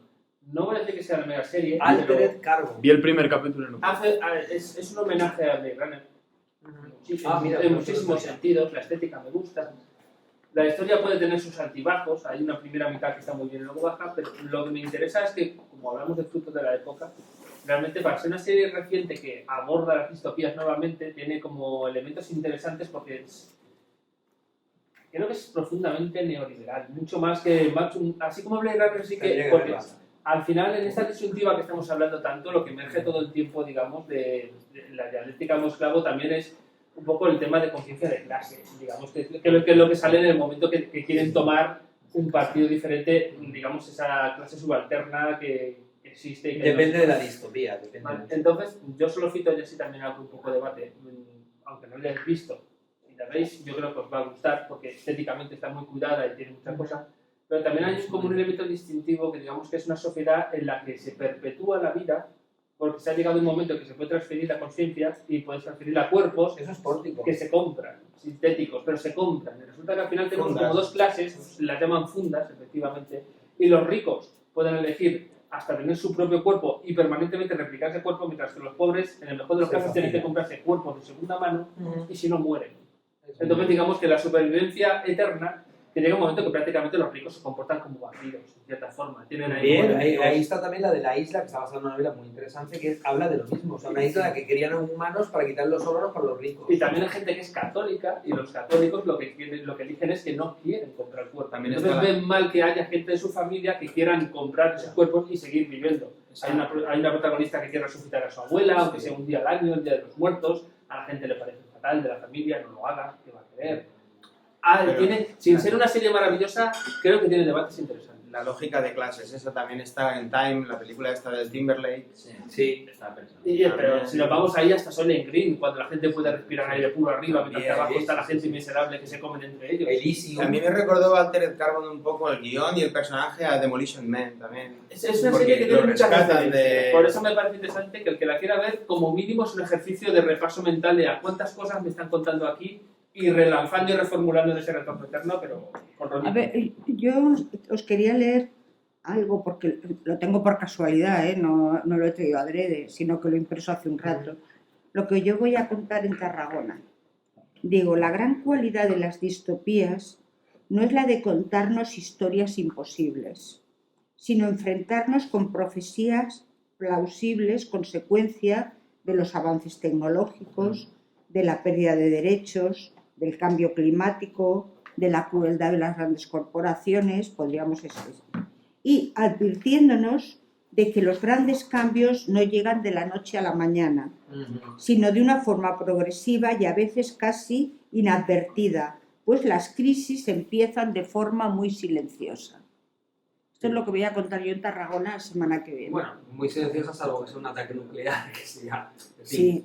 Es claro, es que eso sería en no, ese tipo de distopía... incluso si es un ataque nuclear... bueno, claro, lo que antecede. Lo que antecede al ataque. Sí, es que no hay forma de que no sea de forma muy silenciosa. Lo que yo he contado de Galáctica, a fin de cuentas, claro, su origen está en la serie Caprica, en la que cuentan cómo se crea el primer Ciro, y efectivamente eso implica, lo estás diciendo muy bien justo, porque implica una crisis empresarial. Claro, porque yo lo que digo es que, lo que trato de decir es que un presente distópico, que es lo que nos toca este año, lo que estamos trabajando, hay que verlo en la sincronía de la historia y en la diacronía, porque para llegar aquí a este punto hay una diacronía que nos ha llevado allí. Es decir, tú lo decías hace un momento con Galáctica, si dejamos en manos de la tecnología la protección de un planeta, bueno, pues una distopía es hacernos pensar sobre que si hay un fallo, ocurre pataplán, pataplán, pataplán, ya cada uno a lo que le tiene afición, eso ya no importa. Pero son lo que empieza de forma vinculado a lo que llamamos el progreso, palabra que a mí me repugna profundamente, no la puedo resistir, como a ti chorizo. La palabra progreso no la soporto, ahora ya entiendo por qué, pero nunca la he soportado. Y desarrollo. Progreso y desarrollo son dos palabras que implican que al final de la diacronía nos vamos a encontrar con un marronazo. ¿Sí o no? Mira, aquí tú lo viste cuando viste el primer episodio, justamente lo ves claramente, porque si estos se salvan es porque el comandante de la nave dice no, yo mi nave no quiero ese progreso tecnológico, no lo quiero. Eso no quiere decir que no nos conectemos a las redes. Exacto. No se trata del sacrificio. No, pero hay que hacer un cierto personal. Hay que hacer una cierta reflexión sobre el uso de las cosas, que no se está haciendo hoy en día en absoluto. Entonces, bueno, lo que yo voy a hablar se llama claves de lo humano y lógicas políticas del siglo XXI. En Tarragona. A ver cómo te en Tarragona. Has repetido cosas. Bueno, ¿qué más? Sabino, has repetido varias veces en tu exposición que si hay que hacer, no así, pero lo he resumido un poco, lo que yo he entendido, ¿qué hacer cuando todo está perdido? Cuando todo está perdido. nunca está todo perdido. Ya Bueno, lo sé, a por ver. eso, si hay que pensar sobre Ya, pero mira, en ese precisamente, momento pero hay mirar, que... es que es interesante lo que dice Nelly porque es que, a ver, efectivamente, Como pero nunca está todo ganado. Sí, en la pero- trama de Battlestar Galactica, Todo un elemento no que es es nada. importante es que precisamente, en realidad sí que lo tienen todo perdido. Es que no tienen ninguna esperanza posible de salvación. No hay forma humana de salvarse. Humana. Humana. Es Muy decir, oportuno. en principio, lo único que les va a salvar, porque es que ellos están atrapados en esto y dicen, bueno, hay gente cínica, hay gente que se suicida. Fíjate con lo que es el lenguaje. Tú dices, no hay, tú lo has dicho como una frase Sí, hecha. sí, no. Claro, no, pero es verdad que mientras lo estás diciendo, cuando lo has dicho, digo, es que es verdad justamente porque lo que nos cuenta la historia vista desde fuera con la intervención de los ángeles y Dios y este rollo, es justamente que hay un elemento que es no humano, podemos llamarlo de Es otra más que forma. humano. Más que humano, perfecto, más que humano. También. Más que humano. Es más que humano. Que es, lo que les va a confrontar es, en esta situación, porque luego lo que te das cuenta, cuando has visto todo, el tramo, la historia, es que, digamos que estaba todo predispuesto a que ocurriera de un cierto modo. Es una prueba. A ver qué hacéis. Y está toda la serie completamente llena de momentos muy engañosos. Pero Los que te da un fíjate, mensaje que parece que es erróneo. voy a copiarme lo que ha dicho Bor. Esto que acabas de hacer Hay es un spoiler. determinados elementos que parece que estaban. Sí. ¿Y no es acaso Pero eso ¿cuál es? lo que hace el ser humano con su vida? Constantemente. Que inexorablemente vive dictado por su fantasma, Sí. aunque le perjudique. Sí. Bueno, esto se ve en la serie, pero todo el tiempo. Es que tanto como sociedad como personajes individuales. Claro. Y además lo curioso es que los Cylon, que son expertos, aprenden eso también. Son mucho más honestos que los humanos porque no tienen tantas trampas psíquicas como los humanos y son más honestos en ese sentido. Pero es que es justo eso. ¿Hacia dónde vamos? Están todas las salidas agotadas. Estamos condenados. O sea, no hay... Seguimos, vemos qué hacemos. Hay momentos puntuales donde lo que tira de ellos es cómo ponen en marcha el deseo. Por si te ilustra El amor en tu que amor dices tú. por la serie. Cuando ella dice al final, esta vez puede ser distinto, podríamos entenderlo con algo que yo estoy teorizando. Y es, cuando lo que se cambia es las redes significantes, el sujeto y la sociedad repite. Pero si se produjese un cambio de discurso, Claro. entonces sería diferente. No digo mejor ni peor, sino diferente. Vale. No puedo decir nada. ¿No? Es verdad. Sí. Y dice, pero para que haya un cambio de discurso, y dicen Dios. Y dice el otro, no le gusta que le llames Dios. Porque un cambio de discurso es lo más complicado de cambiar. Bueno, Los sociólogos se quedan el sesgo... en un cambio de significantes a nivel de la estructura histérica. Y de ahí no pasa ningún sociólogo, ¿eh? Y mira, Bueno, mira que le echan horas. También aquí se ve bastante bien porque efectivamente ese ciclo de repetición constante que se ve a lo largo de toda la serie es que no os puedo contar evidentemente las veces que se repiten las cosas. Y además, y justamente tan como lo has dicho también, en la diacronía. Es que la diacronía aquí es una diacronía muy larga, pero no os puedo revelar tampoco. No, la diacronía es desde el mundo es mundo. No, pero que aquí concretamente la serie es no solamente el viajecito y ya está, no es el éxodo, no, es mucho más, ¿no? Y es una historia de padres e hijos, una historia de genealogías, de repetir aquello que no se ha resuelto, a ver, y justamente no se va resolviendo porque efectivamente el discurso no cambia. Esto les confronta a cambio de discurso. Claro, es que lo he oído como lo has dicho tú.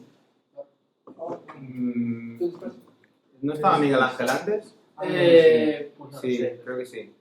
Yo quiero decir dos cosas. No sé exactamente de la distopía, pero por lo que ha dicho Pilar, me ha dicho siempre recordar no hay esperanza.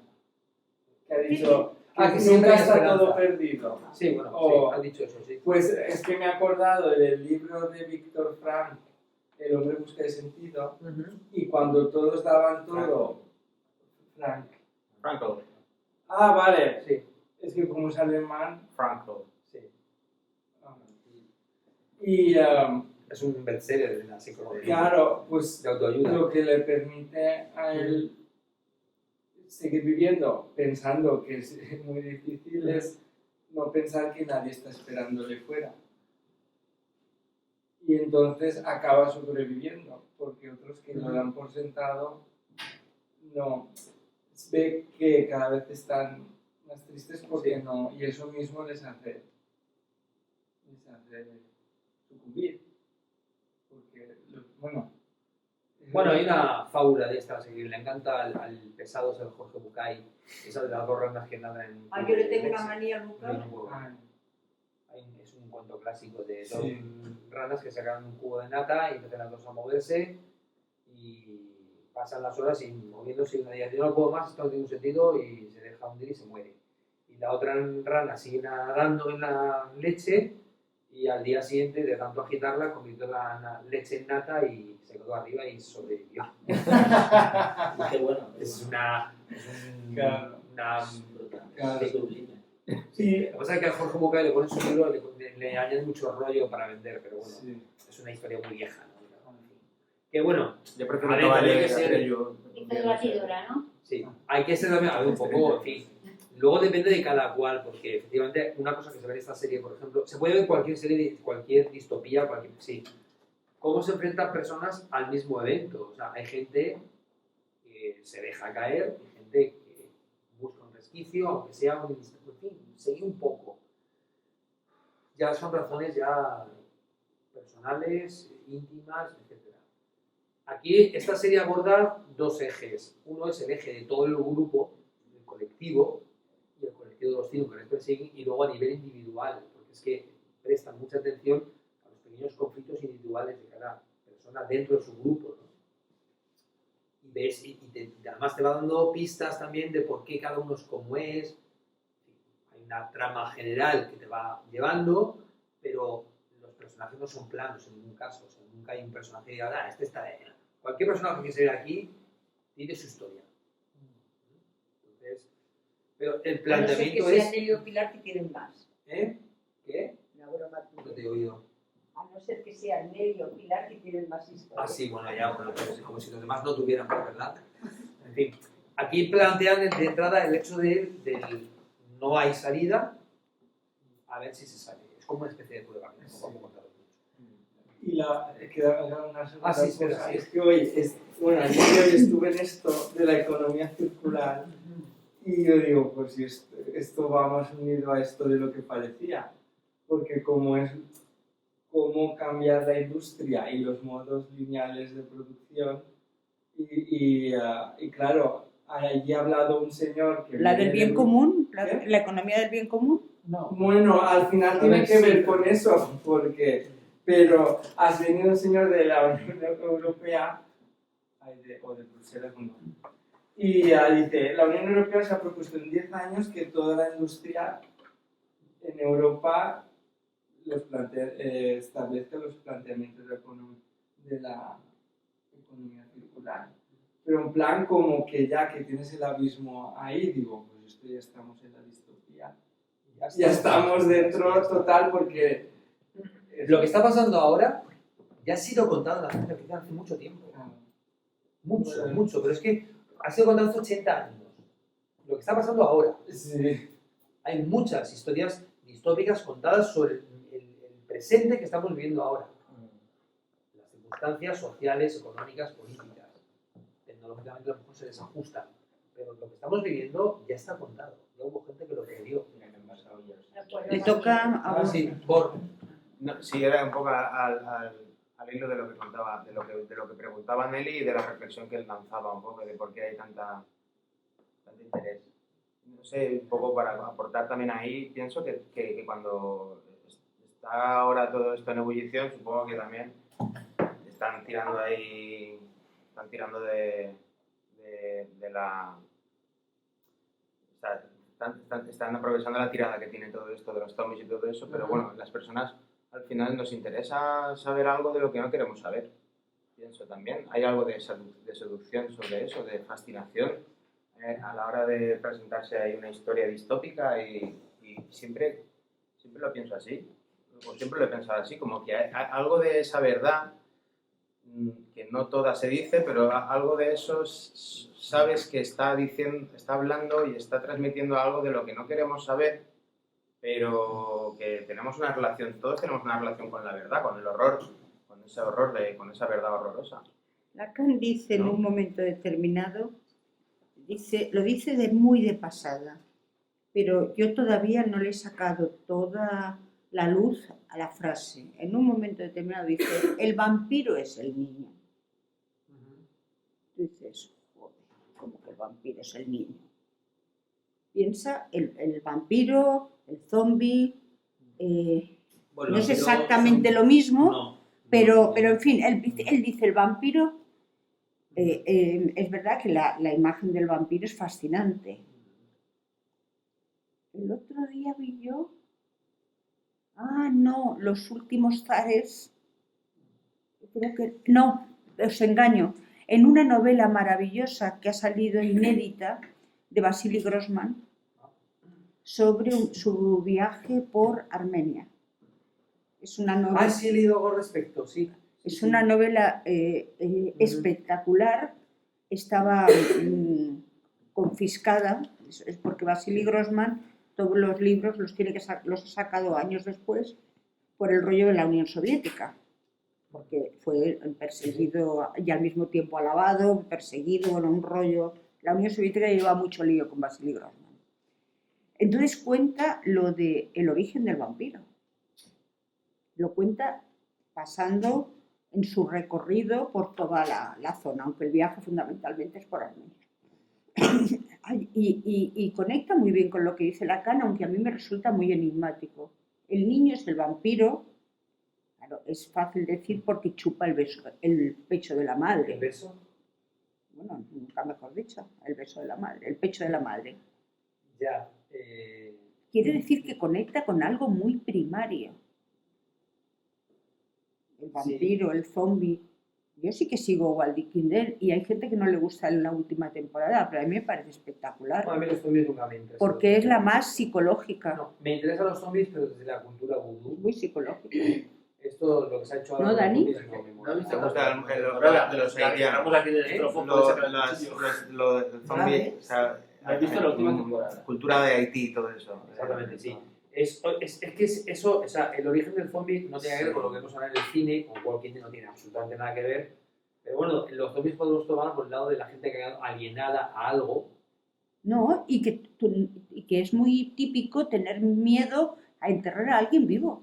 Sí, pero estamos hablando de... Ese sería, por ejemplo, el origen del mito del zombie en Haití, por ejemplo, ¿eh? La cultura vudú. Porque son muertos que funcionan como autómatas. Es más, el zombie del vudú es el mito de los golem judíos del que habla Freud en los sitios. Pero, por ejemplo, yo cuando era pequeña me enteré porque yo vivía en un bar, de una señora que habían enterrado 3 veces. Ah, sí, ya. No es broma. ¿Pero por qué creéis? No la habían enterrado. La señora se moría. Llegaban a todos allí al uso de amortajarla. Y estaba en casa la señora. Y al cabo de 24 horas o 36, la señora volvía. Sí. Al punto que cuando se murió de verdad, no querían dar el certificado de defunción. Y hasta que no empezó a oler mal, pues no. ¿Tú por qué crees que a los carruseles se les llama tío vivos? ¿A los qué? Carruseles. No, ¿por qué? No lo sé. Porque en el Madrid del 1800 y pico había un empresario de una pequeña feria pequeñita, un carrusel de caballitos, de estos, que le llamaba el tío, no recuerdo qué, el tío Perico, no me acuerdo del nombre. Y el tío Perico era un señor muy querido por los niños y los vecinos, porque era encantador, tenía su atracción de caballitos y todo tal. Y el tío Perico se murió. Entonces, todo el mundo en Madrid dolido, vamos al cementerio a enterrar al tío Perico. Y yendo al cementerio, el tío Perico empezó a moverse en toda la caja, la sueltan, se cae y el tío estaba vivo. Desde entonces, se llama tío vivo. ¿Eso es verdad? Eso es verdad. No lo sabía yo. Eso es verdad. Eso es verdad. Pues, muy bien. ¿Ya está? ¿Hay más preguntas? Bueno, Sí. no quería romper el aplauso. Son las de menos cuarto. Venga, ¿Qué hora es? De menos cuarto. Que son las de menos cuarto. Y yo no sé si has leído, yo la tengo pendiente porque me la he comprado, la tengo en la recámara, de una novela de Philip K. Dick que se llama Los planes de la luna alfana. No lo he leído. No, la tengo pendiente, pero bueno, no sé si es una distopía, al fin y al cabo. No lo sé, no sabré decirte. Philip K. Dick es un autor muy complicado porque era un autor maravilloso, escribía muy bien. Es un autor muy complicado porque estaba como una maceta. Sí. Como una maceta. Lola lo contó en la universidad, la vida de Philip K. Dick. Tela, La madre trabajaba en la CIA y creaba noticias para generar realidades. Hay un a texto partir de eso, muy interesante que y me compré. escribía bueno, pues con LSD y anfetaminas.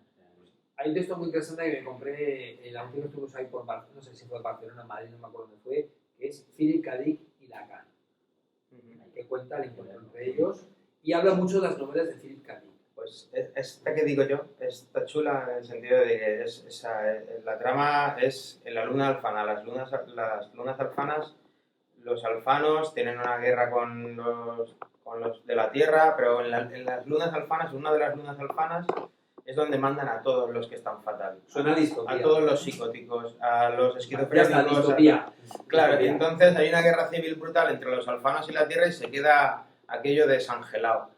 Y salen del psiquiátrico y se montan ellos su vida en plan el Señor de las Moscas. Se montan allí ellos a través de su civilización y se reparten por tribus. Están los esquizofrénicos, los melancólicos, los catalépticos. Está chulo. Ahora me voy a meter contigo. Se queda desangelado. Sin ángeles. Se queda desangelado. Sin ángeles como en Galáctica. No sé, sí. La Sí, tengo bueno, la pendiente. expresión vale para eso justamente. O sea, Pero es sin interesante guía, la novela. sin guía. Y Bueno, a mí es es un autor magnífico. Maravilloso. Leerlo es duro, porque no es un autor fácil de leer. No es Fin, fácil. que mañana a las 10 tenemos que estar aquí. Bueno, vale. Vamos a ver Galáctica.